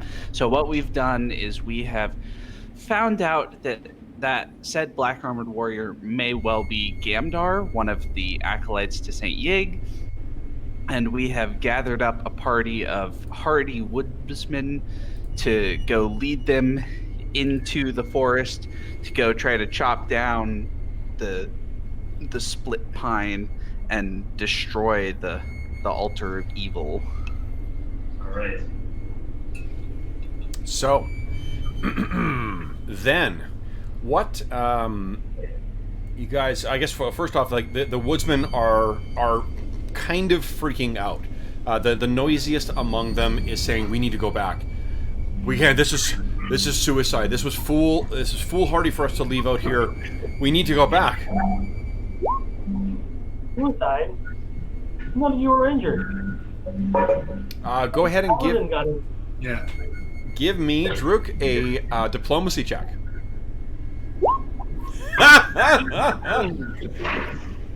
That did not go over well.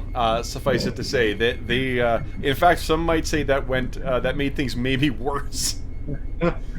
So they seem to be agitating quite strongly to go back. Like, we can't go on. This is complete. We're never going to make it. I'm going to make an intimidation check and say, we have a job to do. Okay. So that seems to have somewhat pushed them towards the direction of at least listening to possibly going on, but you still haven't convinced them yet.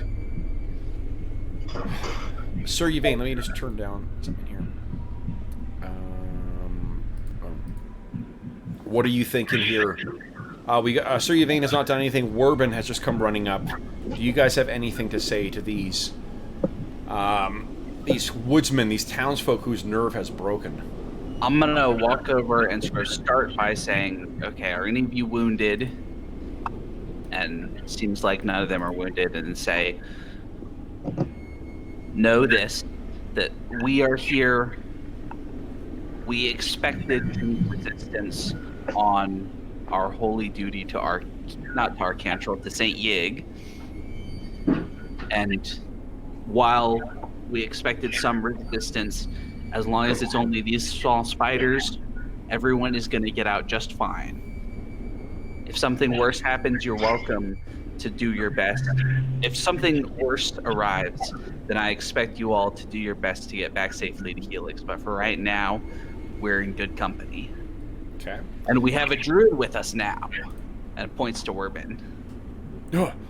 Where did you come from? And says, oh, right, we had a druid with us before, but we have a real druid with us now. I'm a druid. Okay, I'll give you a +2 to your roll. Go ahead and give me a diplomacy check. Diplomacy. I'm going to use a hero point there. It's a good call. That's better. Okay. They seem like, they're a little more on, their nerve has been restored and they're ready to go on. There's still a little bit of, no, but, I can't, if we carry on, what I'll suggest is that, remember that you guys can use your skills to aid another, right? So you could, if you want someone who's particularly good at this, seems like Sir Yvain's got a bit of a rapport with this.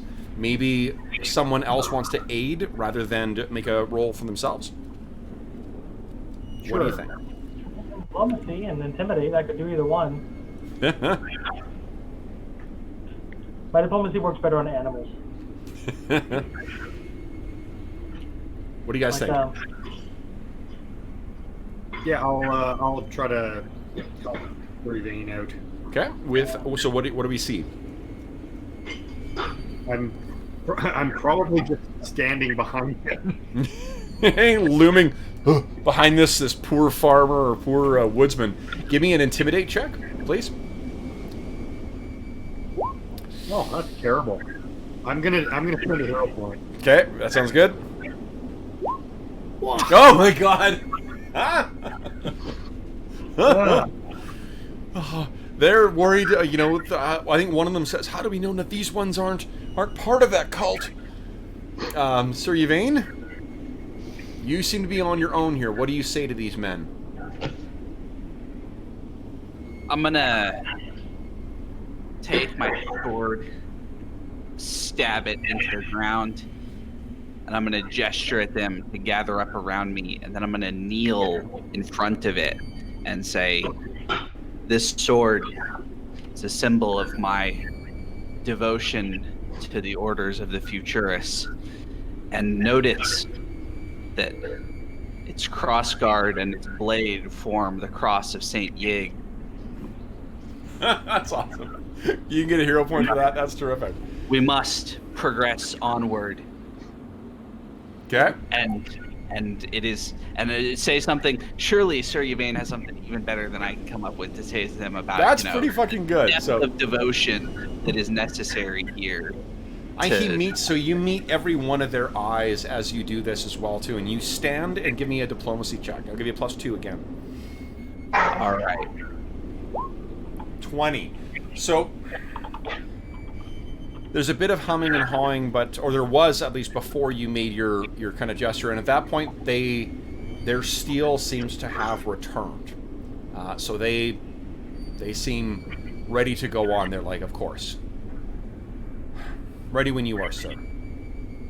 Thank you. It does me a great honor to lead you into this dark place.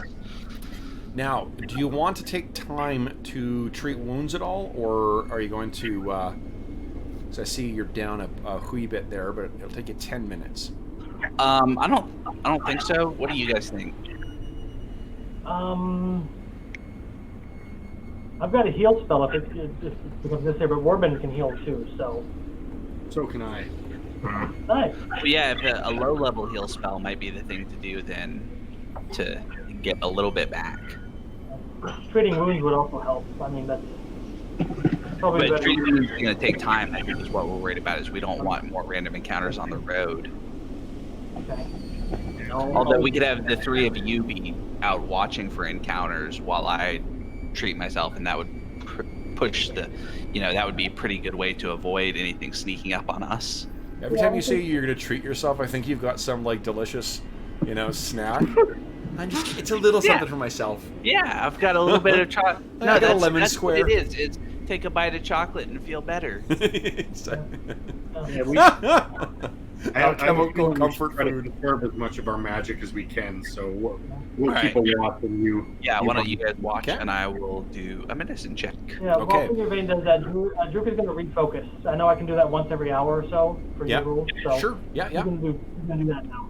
Yeah. The way I'm interpreting that for all of the things is there needs to be a substantial change of circumstances. Because I kind of hate the way it's written, where you can just spend an hour and then use it automatically each time. It just Oh, yeah. So we can bleed overs? was that Steve? You might need to Steve. I need you to mute when there's background noise in your place. Sorry, Right now. sorry, bud. What do you call it? Yeah. So that's right. Just because otherwise I just feel like it lends itself to too much metagaming. Okay. But yours, no, like that. This is a change. If you're taking the 10 minutes, then that is, you've had a big fight. Then absolutely, that's the whole purpose of that exploration mode thing. Okay, so you got that back. Roan did not use you didn't use your focus spell, right? No. Okay. So then, Sir Yvain, you've managed to bind yourself of all of your wounds. It looks like that's great. So then, what I'm going to do is, why don't you guys give me a D20 roll? Let's see if there is any other encounter. I actually didn't have anything else planned for this trip, but that last batch there. Who wants to take the blame in case there's a random encounter? I can do it. Yeah. You can do it? Okay. D20? D20, please. Whoa, good. Good. High's always good here. And Wick, just so you understand the way we're doing this too, it's a flat check, and then during exploration, you guys can take your actions to keep watch, which will drive down the flat check DC by 2. Okay. Okay, so yeah, no problem. So, guys, let's move over to the map with the. Let me make sure I got everyone cleared out here with the stuff. The stuff. Okay, hold up here. Okay, here we are, guys. Okay. Actually, hold on. I think I can position you a little better here.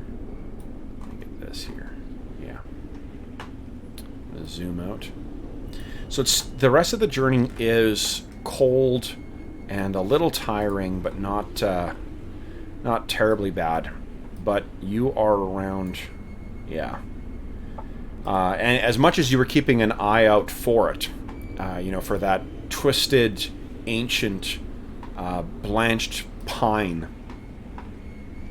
it still surprises you when you see it, because it comes you come upon it just so suddenly, and there it is. And as you get towards it, Roan, what I mentioned before, as soon as you see it, you feel that again. Something similar to what you felt in the Barrow Mound as well. Now, Sir Yvain, you are the one who is in the lead here. Everyone got that. Okay, so you're the one who's in the lead. What happens when you see that? I'm gonna hold up a hand to stop everybody for a second, and then kind of turn around and say, all right, seems to me that the plan ought to be that we, the 4 of us, form a sort of perimeter around the pine itself while we let the woodsmen work. Anyone disagree? No. All right, then let's lead us on to the tree itself, and then we can, Sir Yvain and Roan and Werbin and Drew can kind of split off and form a sort of diamond around the tree while they start hacking at it. Okay. Why don't you guys go ahead and move yourselves and position yourselves and the woodsman where you'd like. around the tree. Where are they going to go? It'll take them about 3 hours, I think, to get the whole thing down. And you have that sledgehammer as well, too. Yeah, I was going to do the sledgehammer last because I'm a little worried that that's going to set off some type of, eldritch energies type thing. Sure. So this, and I think the sledgehammer has a bulk of 2 as well, because I think I set it as the same when we were playing with the playtest. I set the hammer the same as a maul. I think a maul is 2. Oh, that's fine. I got bulk to spare. Yeah, I figured as much. Yeah, it's 2. Okay. The group is going to position himself there just so he can get a clear line of sight in certain areas. Yep. So, and he's going to have his bow. Okay, you got your bow out. Excellent. What about Roan? What do you... Roan is probably fingering the holy symbol to the green man, to Herm, that he doesn't really believe in, but remembering all the people that Dark Druid killed, and hoping that a god that he doesn't worship will watch out for him today. And Herm Lip Giver, me too. Okay. And Werbin, what are you doing in a time that while these woodsmen are working? Oh, you might be muted still too, Steve. Well, Werbin has got a few options. I think he's got... Can he chop with anything? I don't think he's got anything to chop with, no. He does have Burning Hands and Tempest Surge, though, that he could use to, like... I don't know, get rid of pieces that are left over, or use his Tempest Surge to maybe chop down some thicker parts of the tree. The woodsmen are having trouble. Okay. So then, all right, because of the length of time it is taking, why don't, let's see, we got 1, 2, 3 people. Give me a D20 roll again, Wick. Let's see how this time passes as they're working on this thing. Okay. So, I think the woodsmen seeing this thing are quite unnerved, particularly, the remains of the shrine itself are particularly, vile and upsetting for them. But because of your sort of rallying comments from before, they're able to finally set their axes into it, and once they get into the kind of routine of chop, chop, chop, chop, they it does not it doesn't seem to bother them. Werbin and Drook, would you each give me a nature roll, please?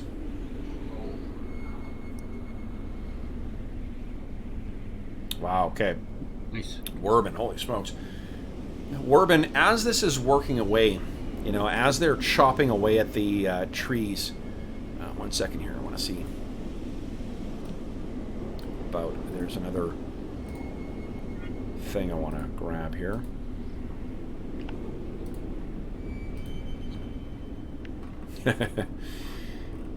There's so many breaking effects I've got from one of the sound effects. I would love to use it, but... Okay, hold on here.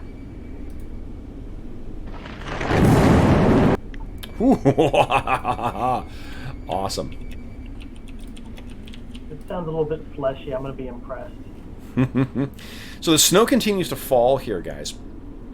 But as the time passes, what you notice, Werbin, is that the wind is beginning to pick up even more. So what was a gentle breeze before is beginning to pick up and to be a more fearsome tempest. And you can see above that above you... Oh, one sec here.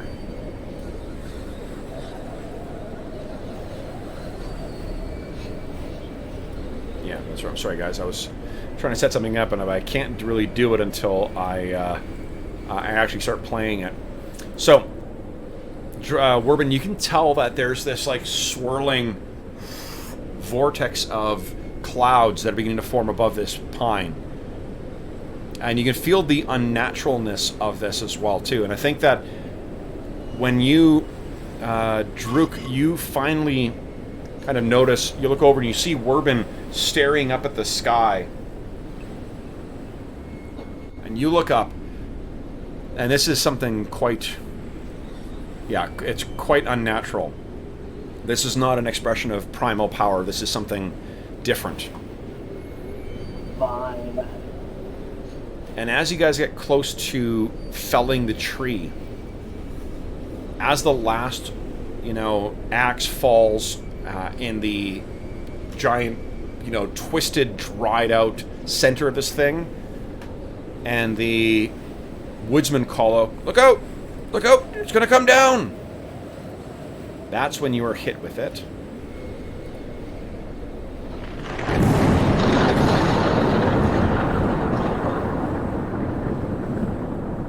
From overhead. And again, Druk, Werbin, this is no natural thing. And this thing hits the ground. A barren stump remains. The woodsmen are about to get to work to destroy it, to basically cut this thing up into to make the pile that you had suggested, Sir Yvain. It does seem that you now have the opportunity to do what you brought that relic for. Yeah, so I'm going to walk over and I'm going to clear a space for myself, walk in here to the center and take the relic and set it. I'm going to take the case and kind of set it on the stump and open it up and begin to fulfill the ritual. Okay. We're just going to take a Sir Yvain's position just because. Okay. Over there. Sure. And what is Werbin doing during this time?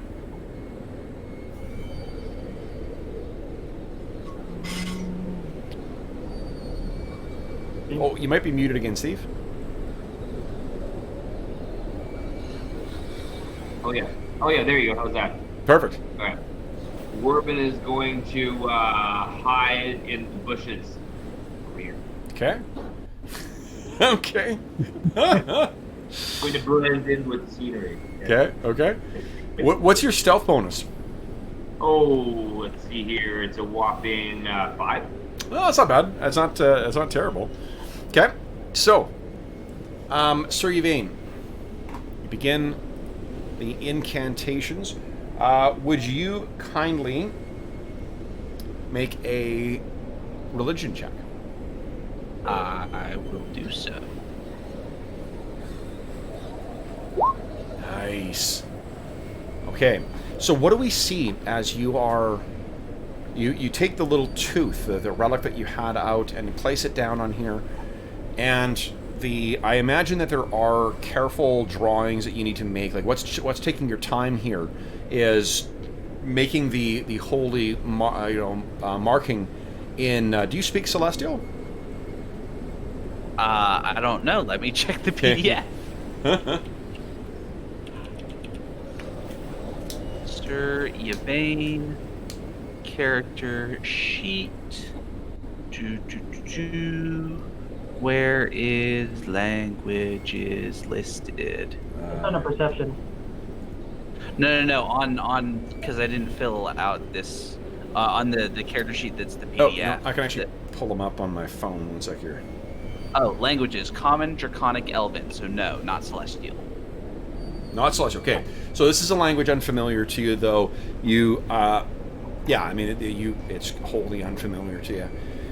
And while this is going on, while Sir Yvain, I mean, Roan, you are actually trained in religion, so you could actually conceivably help with this if you want.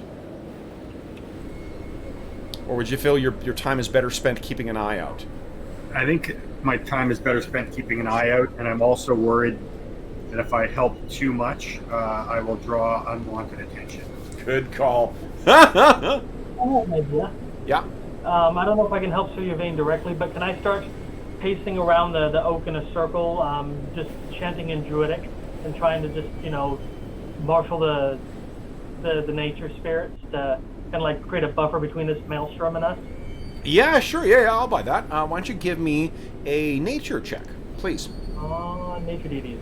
Nice. All right, Sir Yvain, I'm going to give you +2. No, I'm going to give you +1 to your next religion check. All right. And Wick, you're going to get a hero point for that prudent role-playing as well. Okay.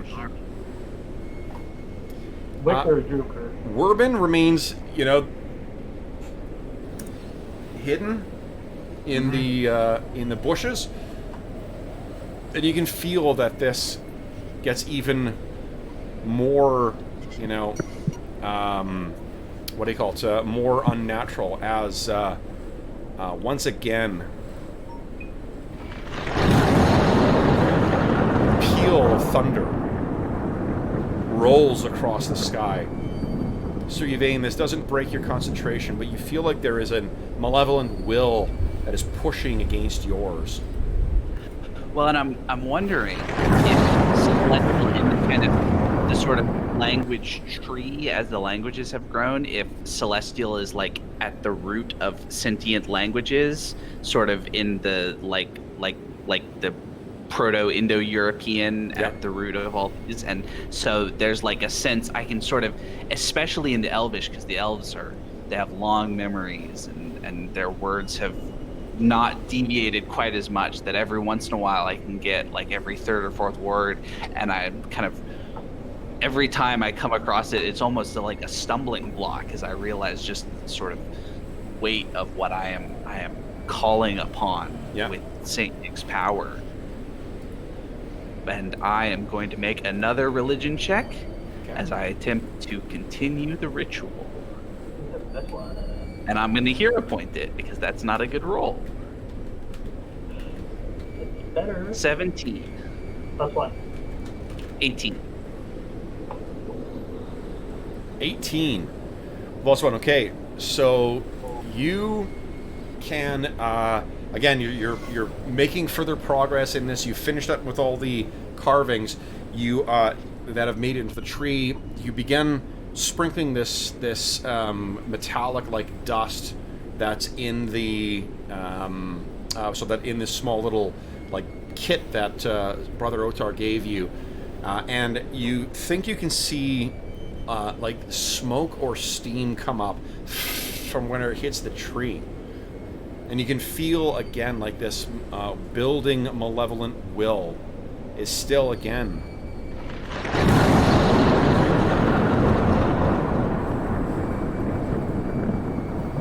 trying to resist your influence. So the steam that's coming off the tree, is it coming out of the tree or just as the elements hit it? No, it's once the kind of metallic dust hits the tree, that's when the small little wisps of smoke are coming out. But Druk continues to sort of pace around, and he can feel the what do you call it? That he's helping to stem the influence of this dark will.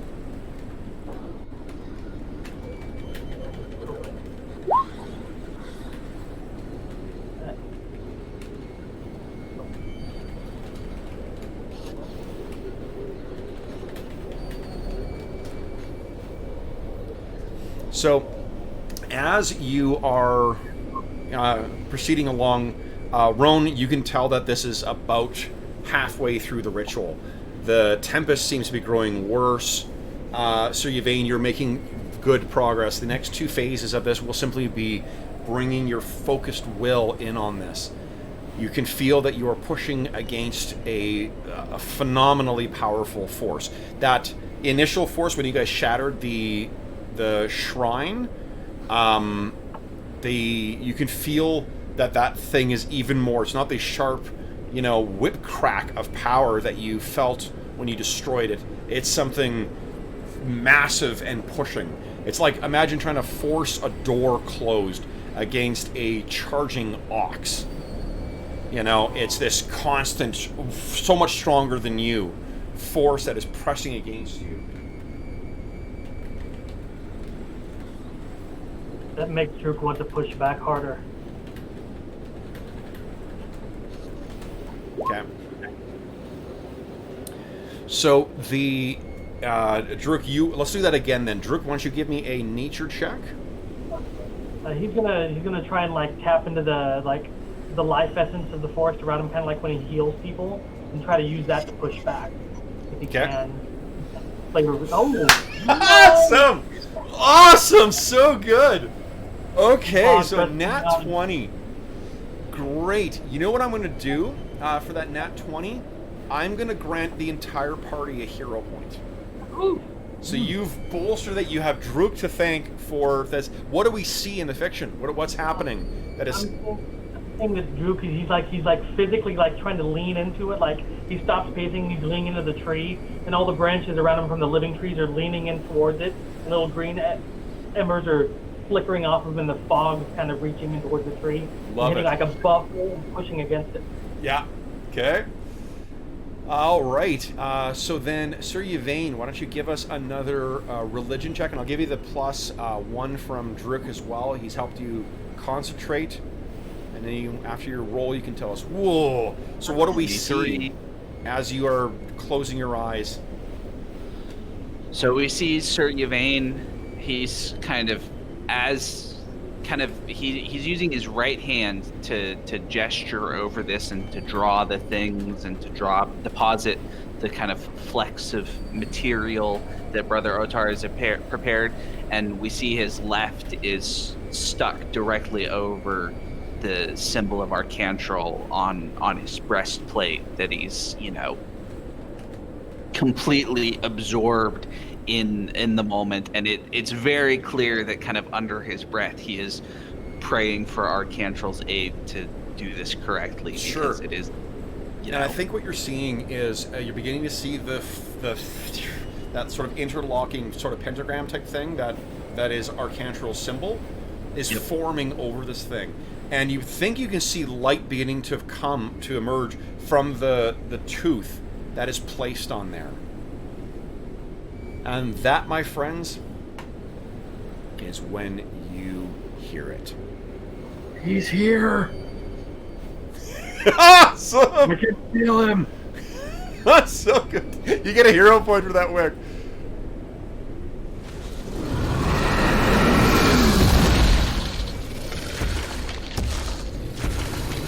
And stepping, swirling from the swirling snow is a form as if something from Nightmare.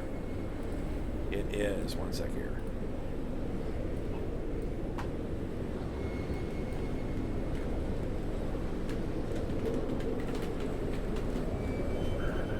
Guys, this steps out from the snows.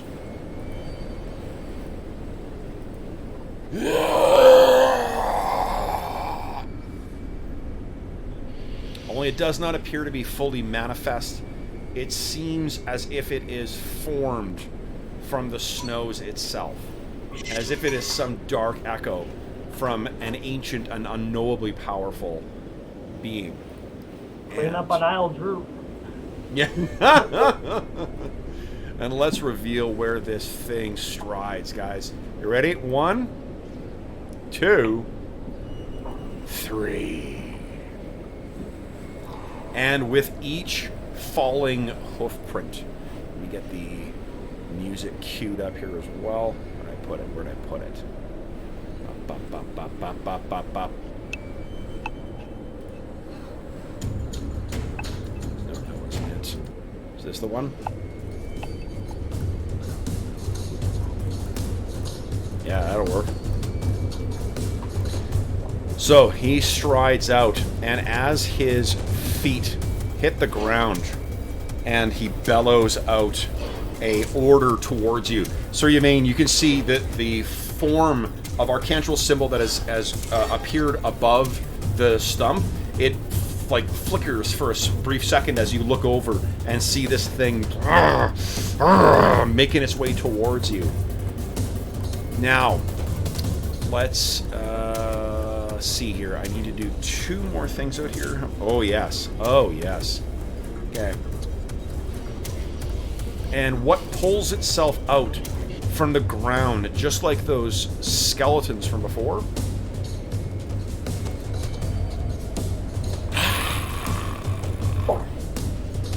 Don't look like a skeleton. These appear like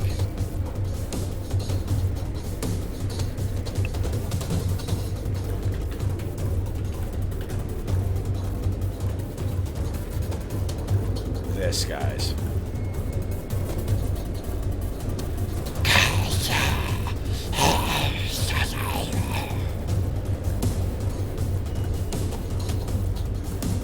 And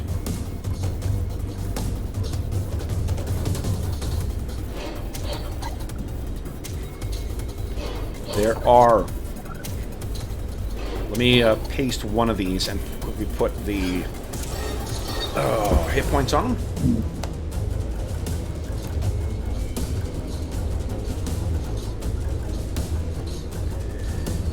Okay. All right. So what everyone can do for this time is go ahead and click on your token and then click on initiative. And I think everyone's using perception probably.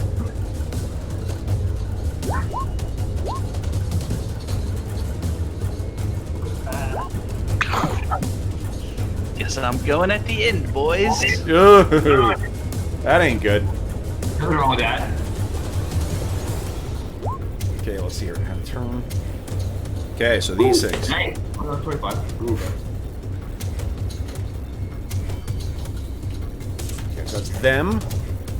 Let's do them all separately. Oh, and hold on a second. Wait.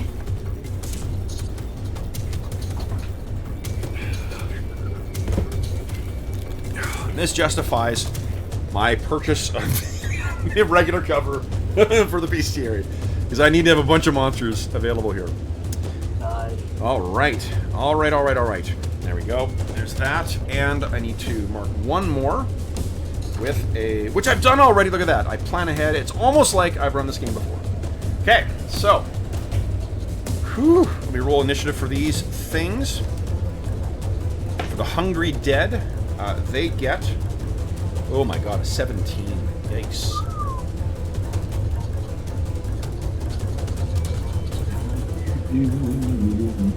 Let's see, 17, and then the man himself, the Black Goat. The Black Goat gets a... Doesn't sound good. Ooh. Okay. There we go. Let's put this in descending order. Boom. Let's see how we do here, guys. So it's down a bit. Okay, so look at that. We got some druids who are rocking the initiative. Guys, these things come out. First thing I need you to do is, with everyone seeing the Black Goat, the Prince of the Undead, manifest from the snows, I need each of you to kindly give me a will save. My line attack is on. Yeah, it doesn't sound good at all. I Right. have a decent will save, so I hope it's not so bad. Nice! No, I'm re-rolling that. Holy shit. No, I'm re-rolling that one. Nuh-uh. Oh, Drew. Yeah, that ain't good. I'm not having that. I had planned. Well, still fail. Okay, let's see here. Okay, well, I gotta check one thing here. Oh, boy. So on the weekend, I really need to make a run to IKEA to have a little table that I can set my extra books up on, because I'm running out of space. Okay, so here's what's going to happen is, first off, Werbin, you are completely unfazed by this thing. I think the Well, why do you think that is? Do you think it's because he just sensed that this was coming, or what? Exactly. He's in tune. He's got a secure position behind the bushes. Everybody else is out there drawing attention away from him. Yeah. Okay. Let's see here. In fact, you are so, because of your crit success, select one of your companions or yourself to gain a hero point. I said, who gets a hero point? Probably Sir Yvain, so we can keep the ritual going. Probably Sir Yvain. Yeah. Yvain. Okay. So Sir Yvain, you get extra hero points. Let's see here. Werbin is no problem. Sir Yvain, you are not affected by this whatsoever. Roan and Drook, you are currently frightened 1, which means -1 to all of your checks. Yeah, frightened 2 would have been bad. I'm glad I re-rolled.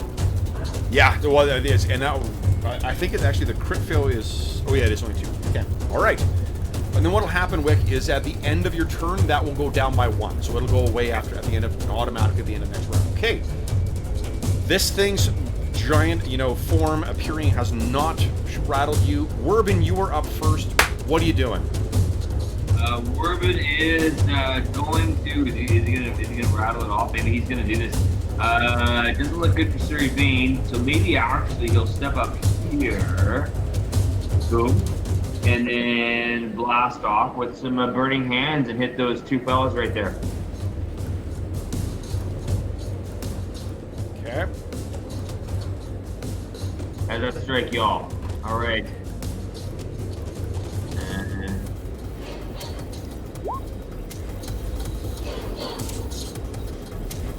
Okay. And it's these things here you're hitting with burning hands? Okay, and I think they get a basic save against that stuff, don't they? For half damage, I think so. I don't have the rules on me, but yeah. So, okay. I think we looked it up last time. So you're going to hit 1, 2... Actually, you hit all the skellies. It looks like. Somebody roll for all 4. They're...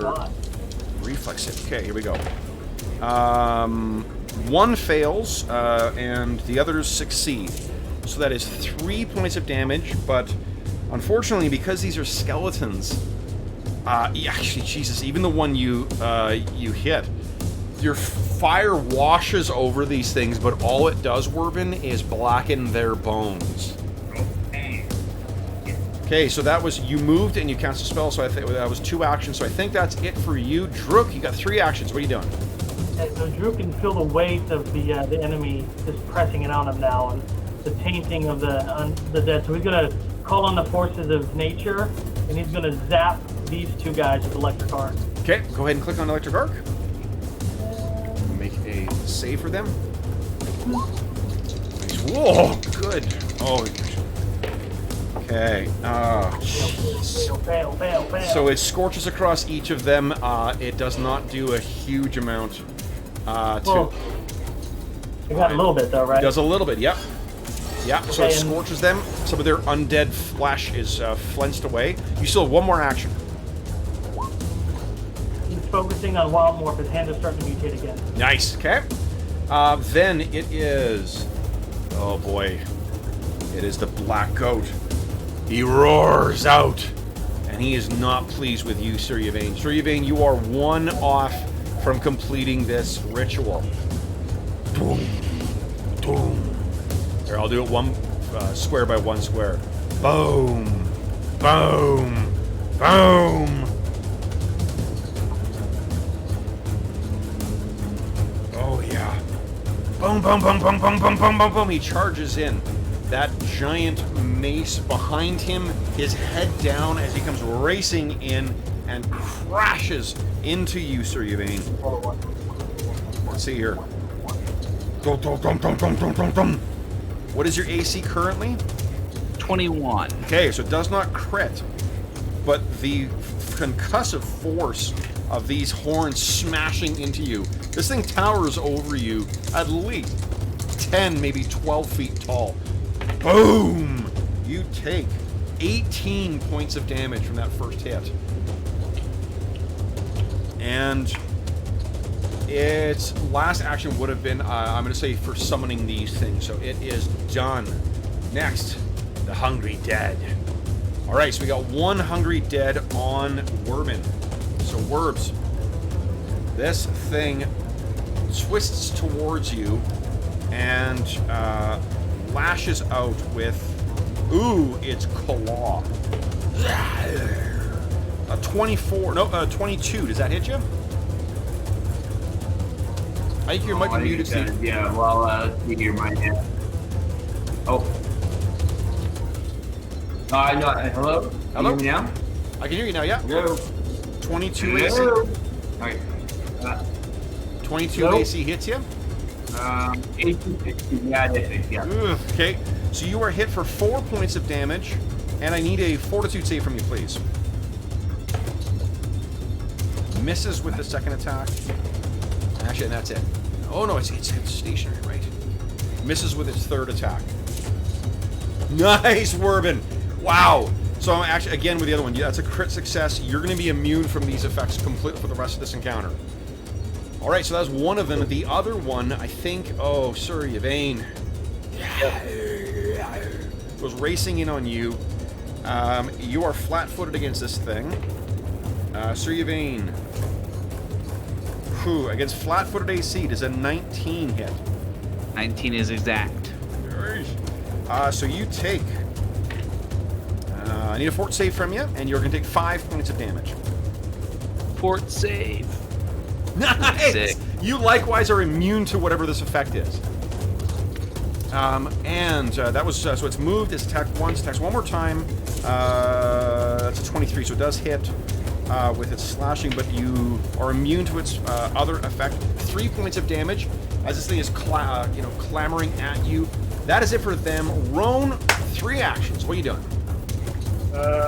Just checking on myself quickly. Okay, so 30. If something says 30-foot emanation, that's 30 feet all around me. Yes. I know what should do. I am spending all 3 of my actions to cast heal. Nice! What level? I'm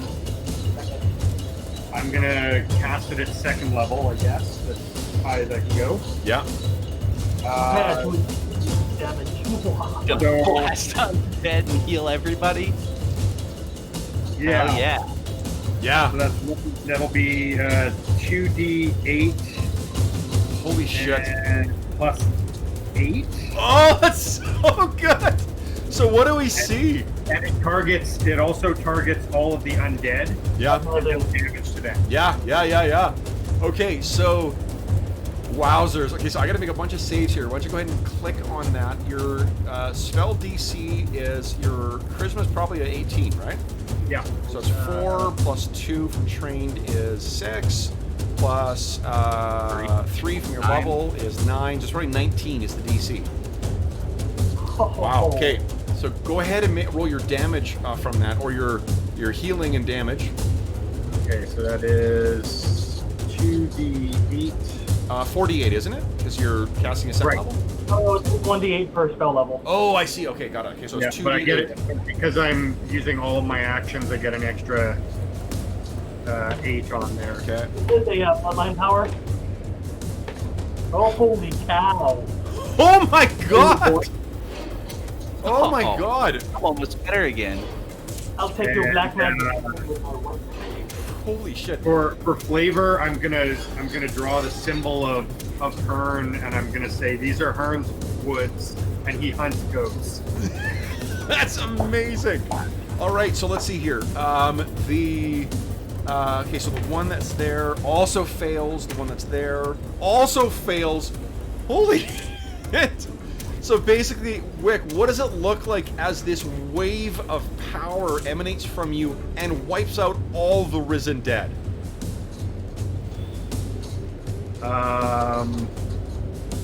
Yeah, I guess. I guess also knowing, like, viewers at home can read the whispered chat, so knowing Right. what's been going on in Roan's mind, what is it that, what does he call out? There is a lot of ambient nature energy from Juke pushing back, so we could probably be drawn on that. yeah, like this is, I think, where that sort of halo of black lightning that I've described his powers looking like before, it just flares out and it does the full emanation. And even for Yvain, the healing feels, it would feel like a hot liniment, or like you've got a cut and you put Iodine on it. iodine or alcohol or something like that. Burns, but it helps eventually. Burns, but it helps. Nice.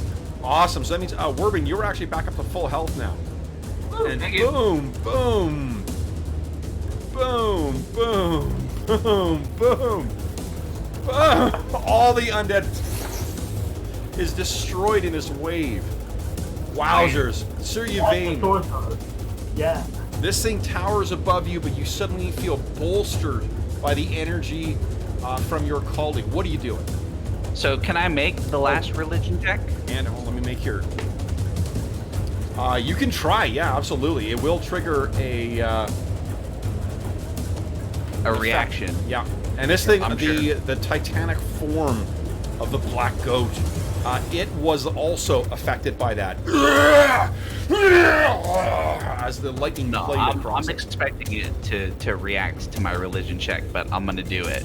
Okay, so hold on. It does get a reaction against you first because you're doing a manipulate action, and it is.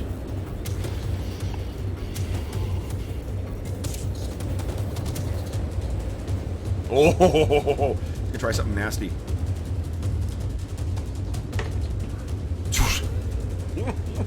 What's your fortitude?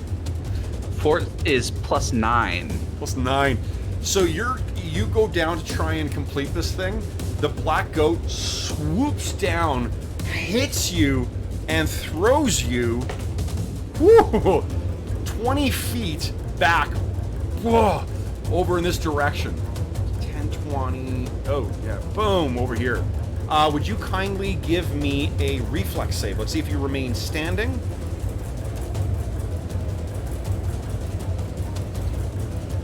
Not good when a 22 means you have to look it up. No, that's not bad. That's good enough. Okay. So you hit the ground and you kind of tumble, and you're not going to have to spend an action getting up. You do, however, take it's 12 points of damage from where this thing smashed you up and back. So that has interrupted your action. You did get a critical success on. Oh, crit! It was double damage. Fuck. What did I just say you took? 12. So 24. 24 points of damage. Yeah. Yeah. That is disrupted. That would have been your first action. You still have 2 more actions. You need to be next to that. Oh, and do I have to next to it or just next to the, like, basically if I'm here, is that good enough, or do I have to be here? I think you have to be right there. Yeah. Okay. Well, then I'm gonna stride and I'm gonna try to do it again. Okay. 'Cause I've got such a great plan. Ooh, and if you've, it should only have 1 reaction too. It should only have 1 reaction, and What? I'm gonna test it. Why Okay. not? Here we go. This All is right. the manifestation of a demon god. You think it follows the rules? Yeah. No. Okay, so here we go. Let's try it again. It does have a multi-attack penalty. I just rolled a nat 1. So I am open for pitches from you, Arlen. What do you think? So I've got such a great plan for how I'm gonna do the ritual. Can I just auto succeed at the last one? Yep. What happens? So we saw me first get smashed once and then smashed again, and we can see Sir Yvain in particular. He took it on the chin both times, and he's got his nose and is bleeding around, and he rushes up and he makes eye contact with this thing, and he turns and he spits, and there's just a big gout of blood that comes out, and right in the center is one single white tooth that he spit out, and it lands right next to St. Yig's tooth, and somehow that's less. He was gonna punch himself into the face to knock out one of his teeth to do this last stage, but no, this thing did it for him, and it zaps up, and whatever happens.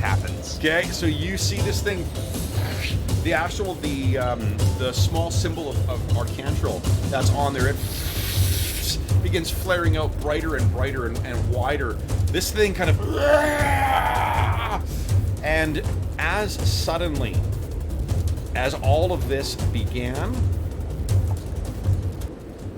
there is a final crash of lightning or thunder.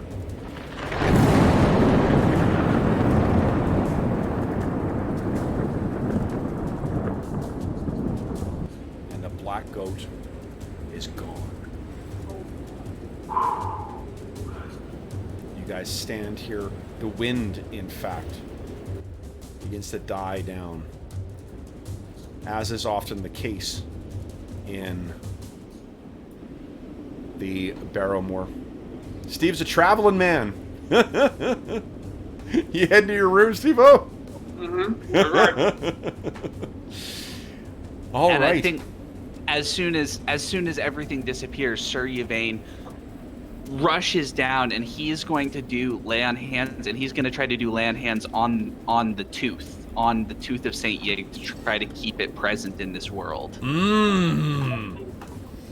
Druk actually has an instinct to move forward and try to help heal as well, so that's what he's going to be doing. Okay, why don't you guys...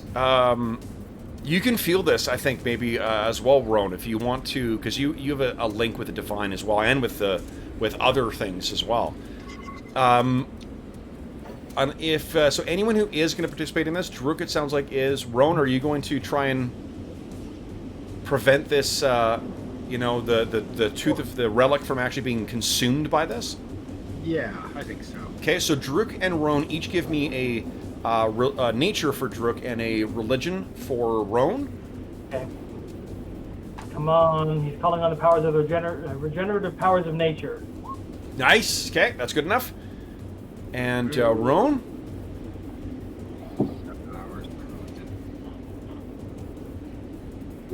I don't like that. I'm spending a hero point. Sounds good. Nice. Okay, so Sir Yvain, you got +2 with this, and carrying. I'll give you another +2. You have a total of +4 because of your carryover from your crit success before. All right, religion. Religion, please. Let's see what happens. 29. You're 1 off. You know what I'm going to let you do? You're going to succeed at cost. Oh, that seems totally appropriate. Yeah. Okay. Druk is willing to pay part of that cost as well because he really wants this tree dead. Okay. Well, the tree is definitely going to die. You know, we're trying to save the relic of Saint Yig. That's what. So that's Sir Yvain. That's why he dove down, and immediately he's trying to. It's like keeping a body alive when it's dying, right? He's trying to keep it. Druk's already lost enough. He's losing a little bit more. I think he's willing to pay that price. Okay. So what do you guys think the cost is for succeeding? What do you think it costs you? What is the... We're interfering in a divine kind of order, and I think a curse would be... Like, if we pull on the powers of good, evil gets a chance to push back. Something like that. You know what, guys? I have something in mind. It will be something that, if unless you've got something you think specifically might be a good way, I've got something that I can work with going forward. Well, I was going to do something, so my idea was something kind of disfiguring to Sir Yvain. Sure, that, yeah. You know, it's almost like the kind of biblical mark of Cain or something. There's a mark upon him that he has defied the nature of the gods, and there's something, you know, you can just tell that there's something wrong with this guy now. Yeah, this tournament sounds pretty well too. Like, maybe since Druk is still got his wild morphos, the claws, the fur that comes with his changing gets stuck on him, and while he might not have the claws, he's got the forearms of like hairy forearms or something. I don't know. Okay. Yeah, love it.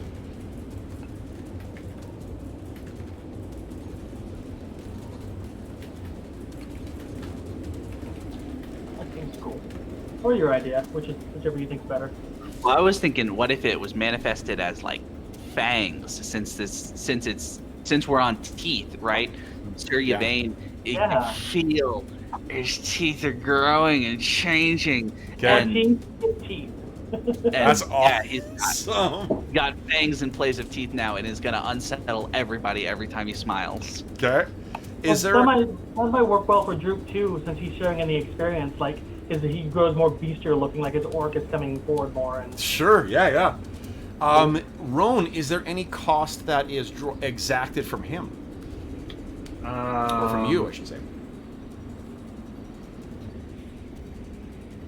I think that his eyes are just going to continually bleed now. Oh man! oh, that is. Holy shit! Wow. You can still see, but it's just always. Yeah. Holy. That's amazing.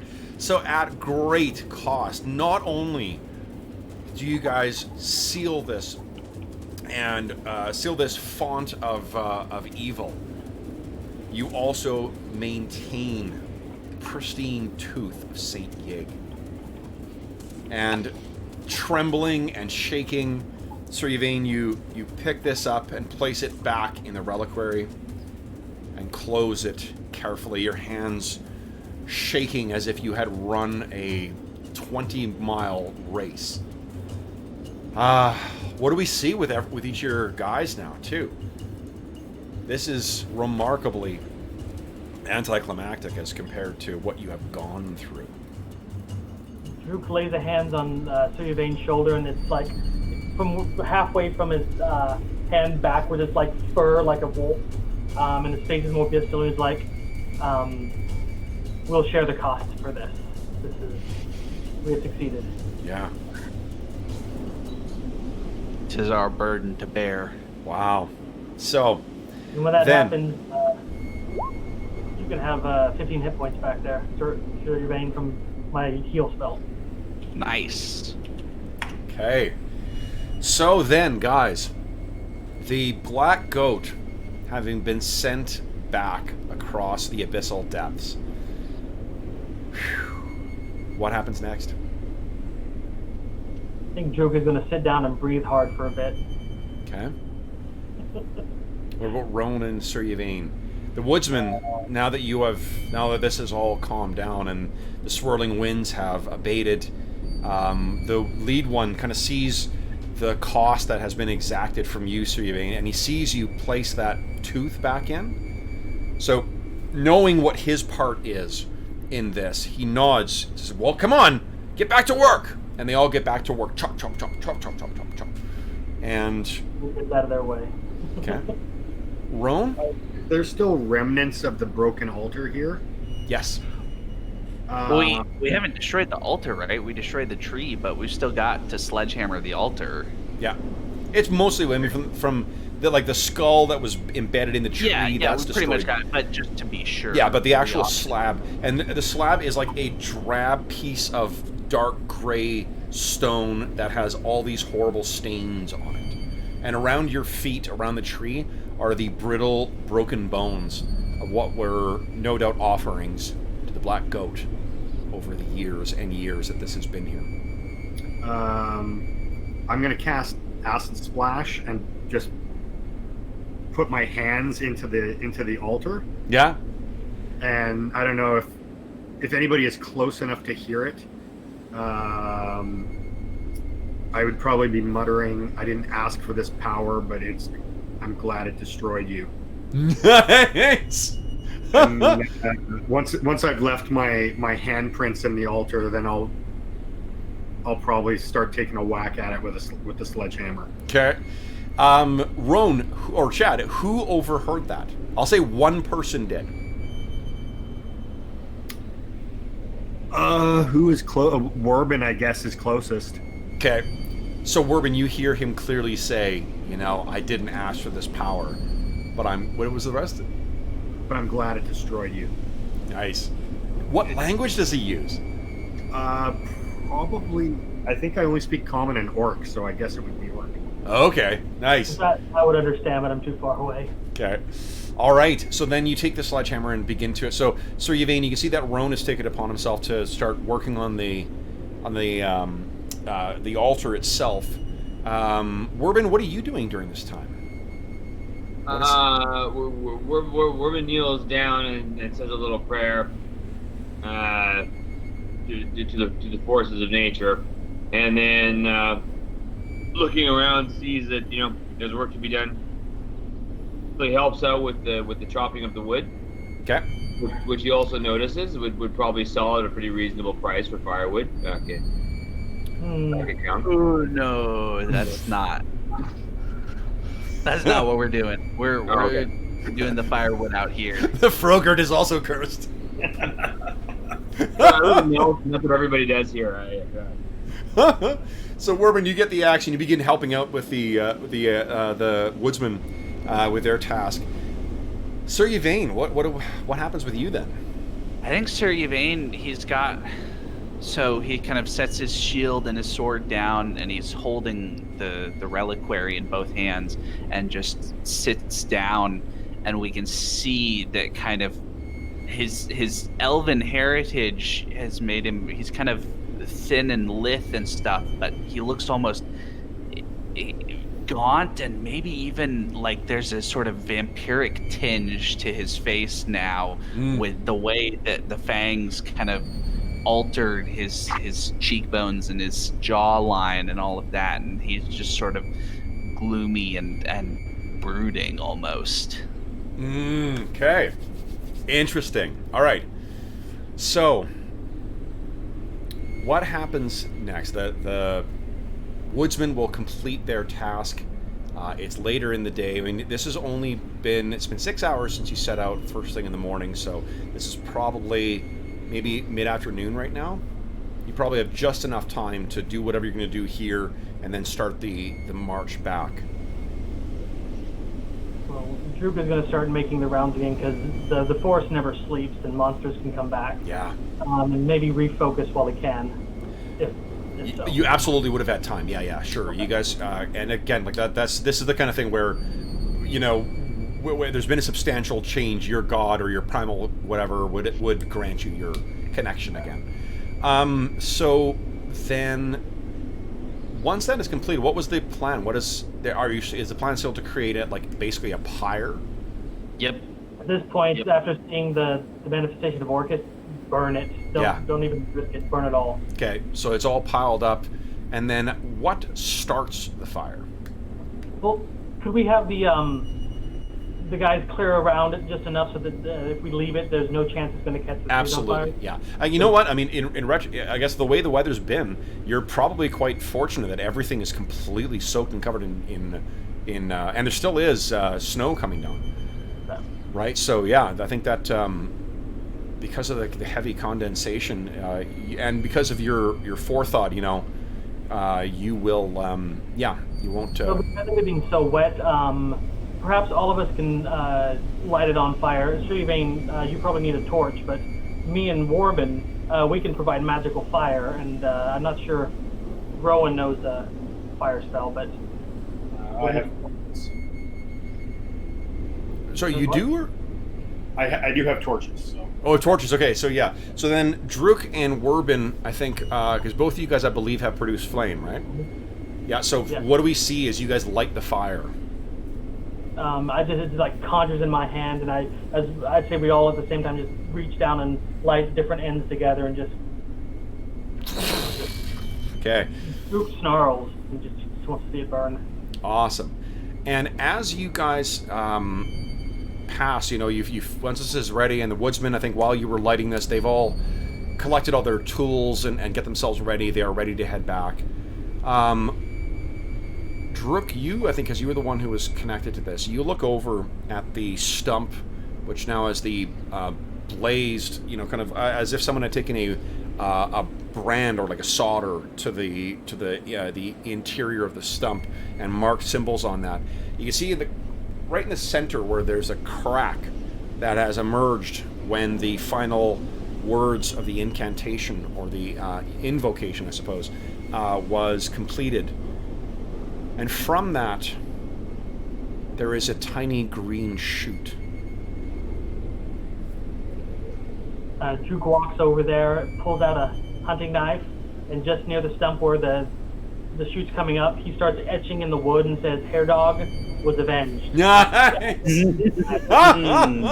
Awesome. Okay. So the trip back then, guys.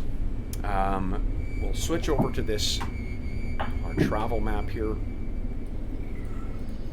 The afternoon is dark and full of toads. It really is. All right, guys, so let's do this. I'm going to assume that you guys are keeping watch now. Roan was previously trying to keep an eye out for signs of the cult. I'm assuming you're just keeping an eye out for wandering monsters now? Yeah.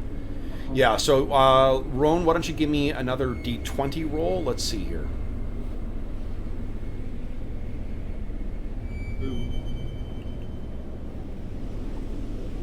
And...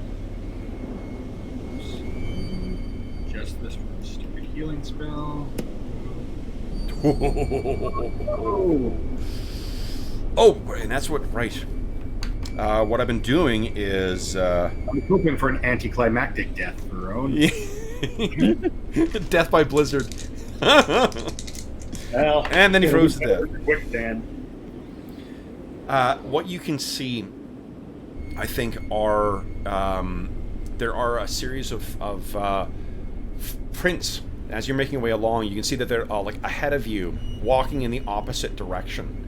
At about an hour... Here, I'll roll randomly. Let's see here. How far into your trip is it? Oh, it's barely. So you're barely an hour home, so close to where you encountered those spiders. You guys are keeping an eye out, and I think Werbin is probably the one because he's got the highest survival.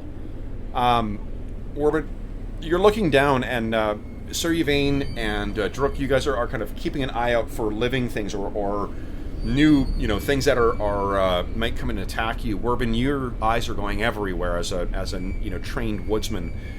But what you see in the ground is a series of tracks heading in the same direction as yours, and you realize they're not your companions. At first you thought you were just following along theirs, but you look and see, no, this can't be the same. Werbin, would you give me a survival check, please? Let's see how much you know about these tracks. Alrighty. Surviving. And boom. Nice, okay. So that's not good enough to quite know. You know that it's human size, but you don't know anything further about them. If you hit a 20, you would know a great deal more information about them. Well, let's use a hero point and re-roll that. Why don't you go ahead and give me a re-roll then? All right. Crackling hero point and It's a re-roll. master survivalist. I am. Okay. So here's what's unusual about these prints. Some of them are booted, like you would expect to find from any, adult traveler, right? Some kind of footwear. But some of them seem to have... It's like they're sticking a broomstick or something into the ground. And then at other places, you can see there are bare feet. And at first you think, like, this is strange. I can see the toes, but they seem so sharp and so pointed. And it dawns on you where you are and what surrounds you. These are the feet of probably a group of about maybe 10 or 15 risen dead. These are the bare skeletal feet of necrotic wanderers. They seem to be traveling the same path. They seem to follow this path for about, we'll say, let's see here, about an hour. And then they leave and wander off into the blackened woods. And I'm imagining that as you guys are making your way along, you've been carefully keeping an eye out in case these things come across you. And I'm assuming as well that you guys don't want to risk, bushwhacking it through the blackened woods. No, we've got 4 lumbermen and we have to get home. Yeah. So otherwise, guys, boom. You return safely to Helix. It has been quite some time since you have been quite as glad to see the spire that is Mazza the Magnificent's tower, the 2-story brazen strump, and of course the noise coming from the foul pheasant. So, guys, whoa, as you walk into town, what do you do? What I happens look here? at the lumberman and say, "Here's 2 silver pieces. The round's on me. Go get drunk." And they say, if you think we're not buying you drinks, man, are we going and by the end here, you have made very fast friends with all 4 of these guys. They would walk through fire for you guys, having seen what you did. They were a little suspicious at first of Roan and Druk, but boy, oh boy, have they come on. They are now big fans. And of course, Sir Yvain, they are... give me a diplomacy check. I want to check something. Yeah, no, then they are... What I was going to say is if you crit failed that, I think they may have read something into your physical changes. Mm. But no, like they are just like they've recognized what you've done. So as you guys make your way into town, they're going to head in and they're going to get the drinks for you. They're like, you're going to meet us there, right? All of you. We've got a report before, but All right, that's above our pay grade. Please, the blessings of a saint upon all of you, and they head into the Brazen Strumpet. As you're heading in, too, you can see that sitting outside, of course, is Alistair and Mr. Paggins. And Mr. Paggins kind of is watching you guys as he goes by, the big, scarred war dog. Where are you guys heading? we have a tooth to return. Yeah, we're going to the Church of St. Yig. Okay. So you guys head over into the Shrine of St. Yig. You can see outside is Raven and Sorlov are standing there. I think maybe Raven is standing there. Sorlov is maybe doing, they've been taking turns doing, kind of perimeters around, or perimeter searches around the thing. So what do you think Raven says as he sees you guys walking up? Because obviously you're looking different to Sir Yvain. Knowing George's character. George isn't. I don't think he's watching right now, but... I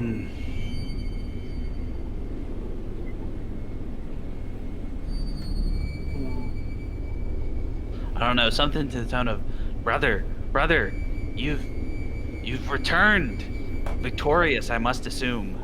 That sounds about right. I want to make a perception check for it. Let's see if he actually notices. No, he does not.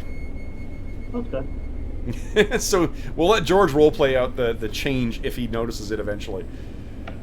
You guys head in to Raven will wait outside, keep watch still. You all four head into the Shrine of St. Yig, and as the door opens, once again, Sella kind of comes out. She's been doing something in one of the alcoves at the... Maybe she's been meeting with someone, actually. I think she's been meeting with maybe Vina. And as you guys walk in, she looks over and Vina sees you as well. And she says, just a moment, and comes forward over. She's like, you're back. You're back. Where is the reliquary as you walk in? Both hands, Sir Yvain. Okay, so she looks at it and she says, this... I won't need this if... And just opens it. Yeah, jerky eyes. The tooth! But how? Were you not able to complete the ritual? The ritual is completed. The ritual is completed, but then how? She kind of looks you over. Druk makes no attempt to hide his weariness and just looks at her. What happened? And what's happened to your eyes? Sometimes there's a cost to victory. And you can hear then the sound of Brother Othar behind you. What's this cost of... And you guys all kind of turn. And he says, good gods, what did you... What happened? And we'll kind of cut into... If you guys want to roleplay through that, that's cool. And to explain what happened in your own words, but we'll do that thing, that TV thing where we transition from where we are. You guys are now in the kitchen, and everyone's got like a mug of tea and trying to warm up and whatnot. What do you guys tell Brother Othar? Yeah, Druk glances at Sir Yvain again because he's gotten the habit of doing that. And then we made our way to the tree with a little bit of trouble, but it was nothing too serious. And the woodsmen were very helpful in cutting it down. And then I began the ritual, and as I closed in on completing it, a whole host of undead led by a demonic figure swarmed up around us, and with the aid of my companions, they were able to hold them off while I completed the ritual and dispelled them. In fact, they destroyed Roan here, and Sir Yvain kind of taps him on the back. It's a mighty warrior and destroyed many of the undead. Droop sets his mug down and breath a little bit louder than he should and says, "Come on, man. We all saw you take that punch and fly 20 feet and then spit your own tooth to complete the ritual. That was amazing." Yes. We completed the ritual, and then with the aid of my fellows at great cost, we were able to save the Tooth of St. Yig. I can't. The cost, though. Droop says, we had to share the burden lest we lose the tooth, so we paid with a little of ourselves. We only defeated a manifestation. The goat is still out there. He knows us. He will come. Without this tooth, Helix would have no defense from him.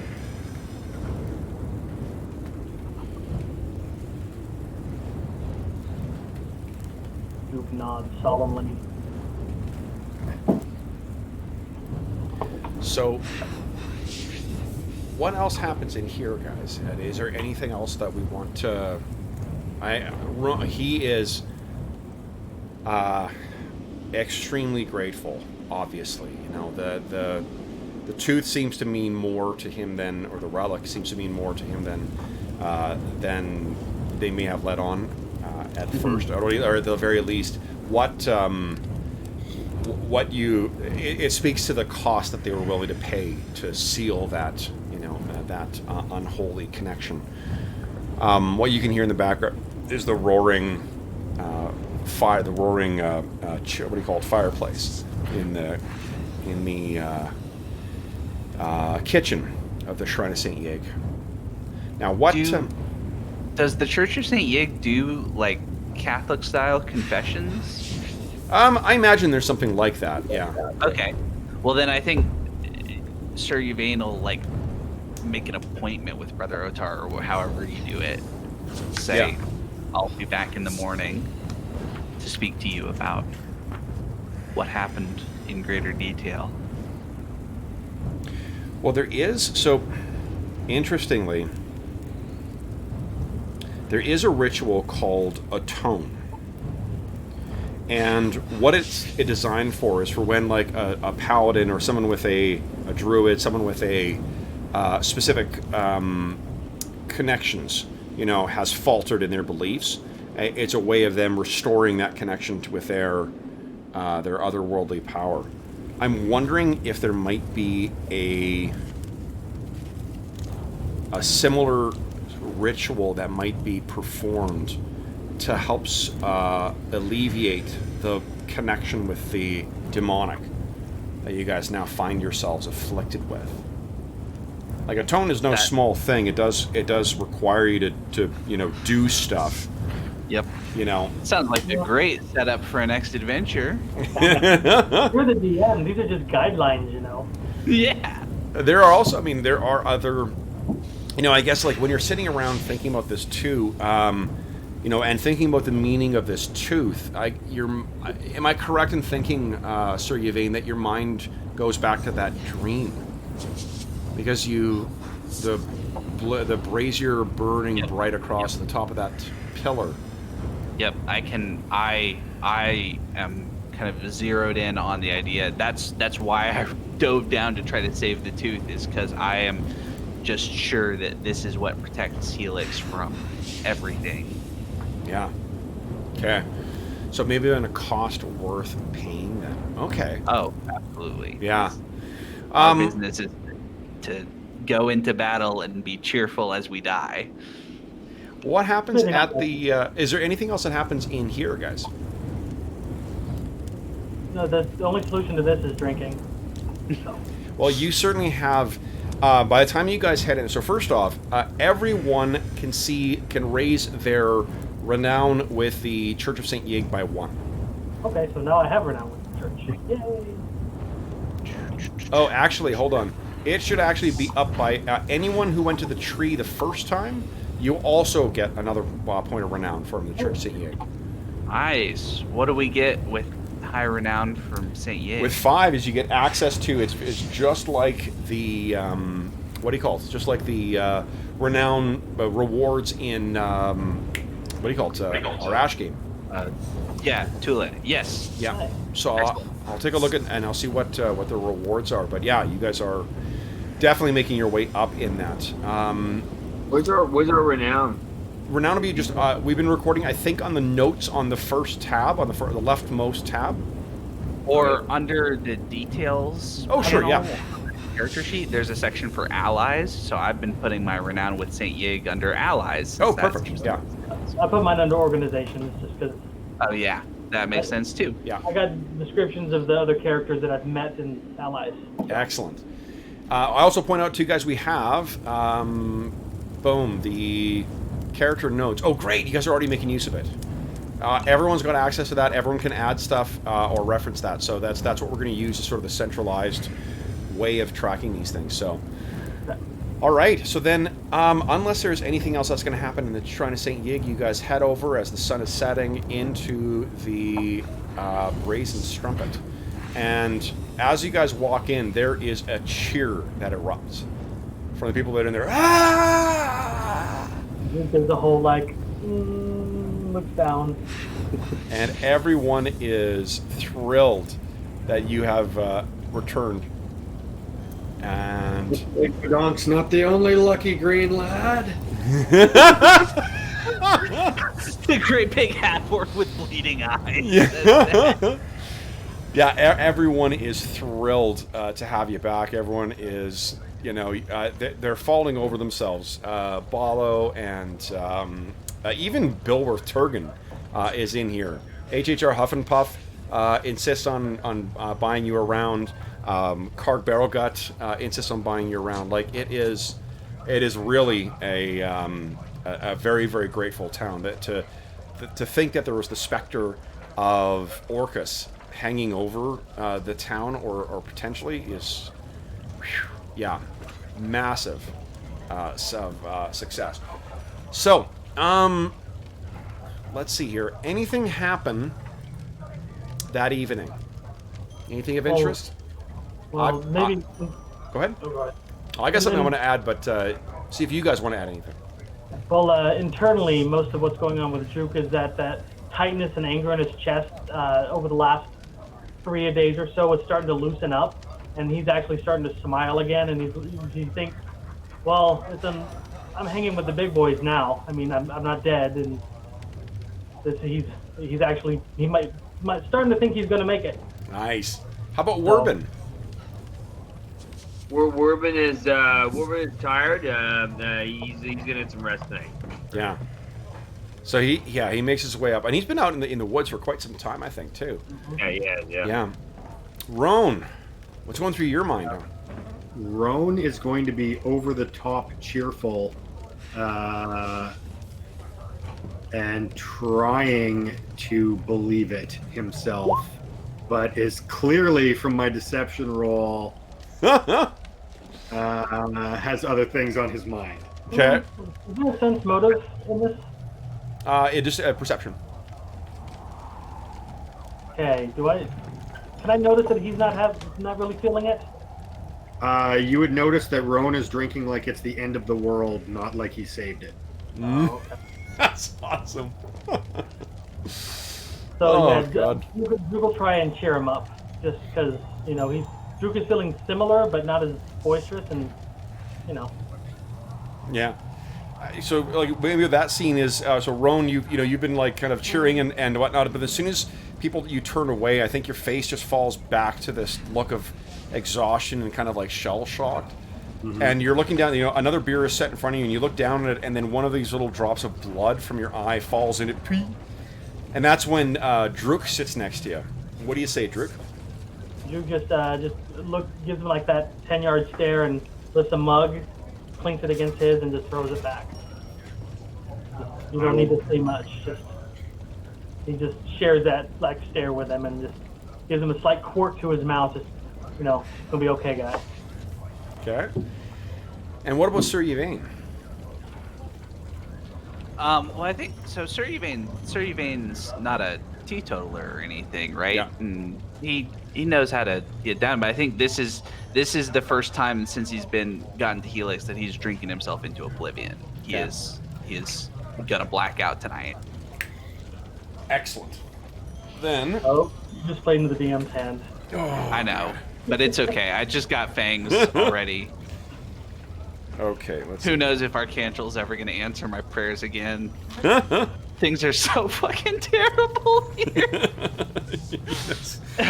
Oh god, it's been nothing but disaster. It's been just an absolute slog trying to rescue the boy from the undead, and then rescue the ranger from the undead, and then finding out there's the undead tree that's summoning up Orcus, and then getting my ass kicked by the Orcus demon while I'm trying to finish off the ritual.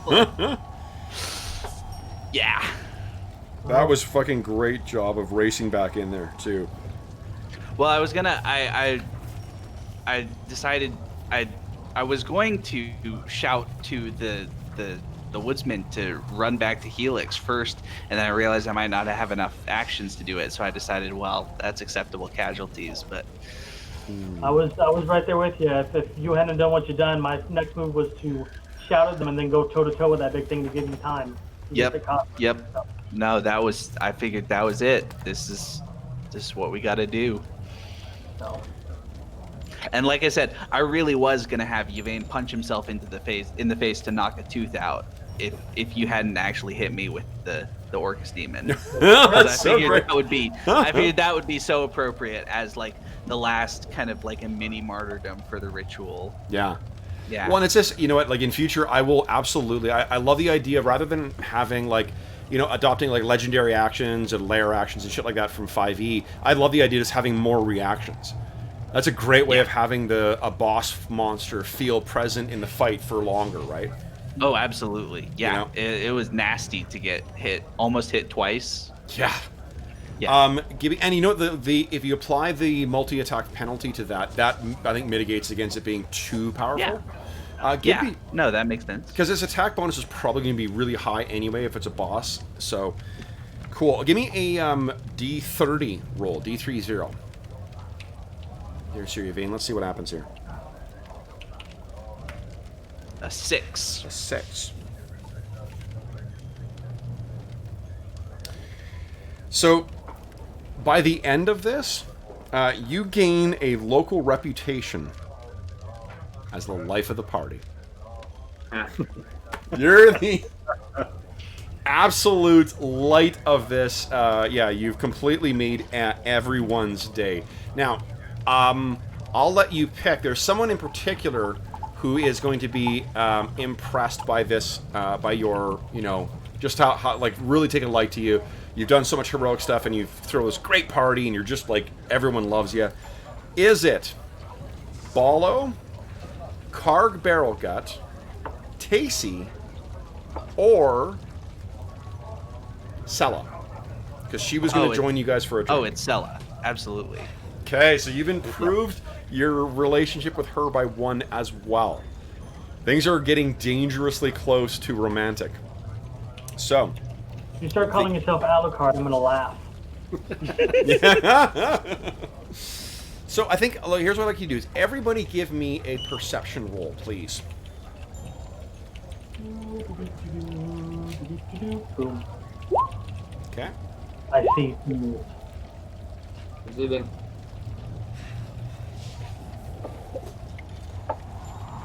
Isn't unsurprising, Sir Yvain. Oh, yeah. No, Okay. So, Druk, I think, there's a brief moment in the midst of this revelry and drinking and whatnot that you see a loose bone kind of sitting on, so at the table where someone has, like, maybe Karg has finished off his, most of his, like, ham hock or whatever the hell he was eating. And what you think of is in connection, first you think of Hair Dog, but then you think of Mr. Paggins. That's immediately what went through my mind is when you said that it's like, oh, Hair Dog, wait, I saw the dog outside. So you kind of drunkenly get up and you decide to go out there and let's bring it out to Mr. Paggins. So you head outside and, the cold of the, the wind hits you right away too. And you can see that, Mr. Paggins has there is a plate there, but as soon as you come out, he kind of, the tail thump, thump, thump, and it disturbs some of the snow that's on the ground. He's got a little blanket over him as well too, and it drops off him as he gets up, and the jowls are hanging down, and the tongue is lolling out. Drool is starting to form down. He knows when he sees you what's happening here. Drew laughs in spite of himself, and he brustles the dog's fur and hands him the bone and sits with him for a bit. Okay, so you sit with him for a bit too, and then as you're sitting there, you look down and you see that his plate is empty too. And you look over at Alistair, and Alistair is still, he is staring, he's got that 1,000-yard stare, as always is the case. And he is muttering away. What is your religion bonus, Druk? Ooh, Druk is not very religious. It is a 3. A 3, okay. So what, then I think, let's see here. You were talking to Roan, so this is, Roan, what's your religion bonus?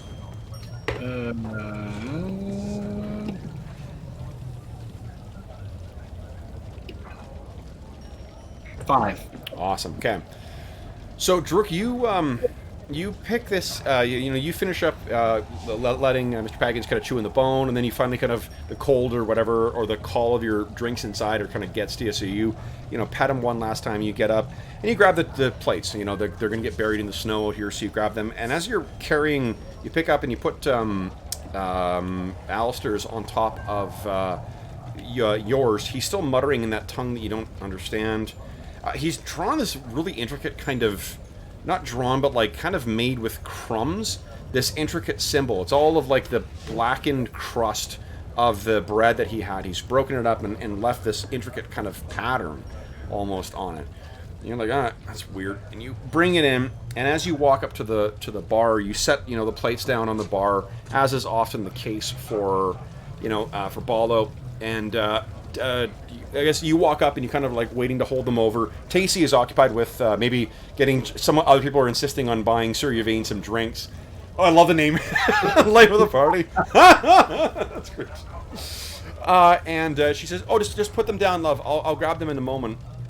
You place them in front of the where you basically like slightly in front of you, slightly in front of Roan.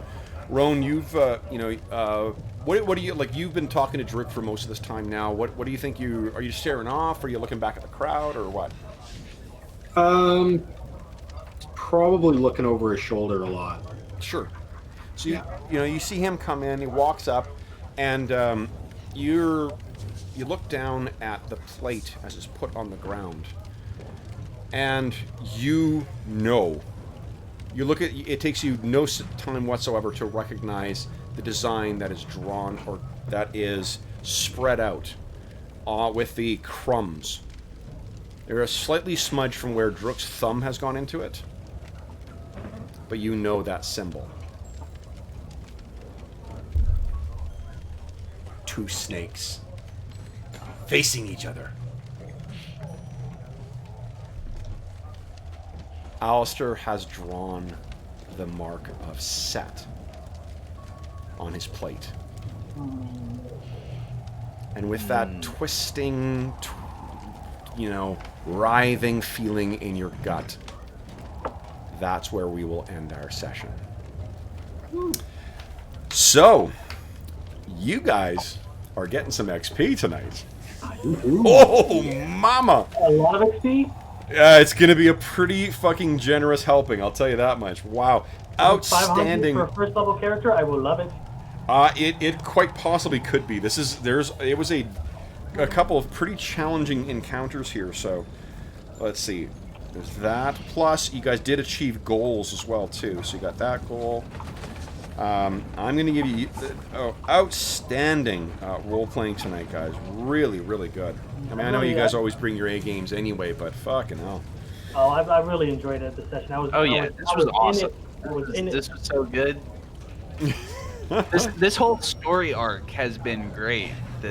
Ever since we found the note and discovered and had to go, into the woods to fight Orcus. Did Roan mention the note? When Sir Yvain mentioned the note that was slipped under his door, very much like yours. Did you ask him anything about that, Roan? No. Would you? I mean, your character. We don't have to go back and bomb Berlin, but you had almost a whole day to do anything. Do you think your character would have asked about that, or was he being cagey about that from before? I think he's probably being cagey about it. Okay. Well, it's probably a little bit surreal, right, for Roan. A second paladin of Arcantral gets a note, and now we're going back out into the wilderness to go fight evil. Well, that last note was it's the same day that killed Sir Alice. And I know that Roan never let anyone know that there was a note. He just sort of intimated that they couldn't trust these two henchmen, and that's what led to the whole near fight with them. Sir Albus had a big kind of scene with them, and that's why Wes has that grudge against Barwood and Greg. Okay, let me think here. So that was for that. No, I really enjoyed this session. It was good. Yeah. Awesome. I really understand who Druk is now. That's wicked. Okay, let me think here. Is there anything else we need? There was I'll give you 10 for motivating them again, and I will give you... I'll give you that for completing the ritual as well, too. So, let's see here. My little pea brain can't add these things up, so let's use my phone. That means there's a lot of numbers, guys. Good. Or it means that I'm kind of a dummy.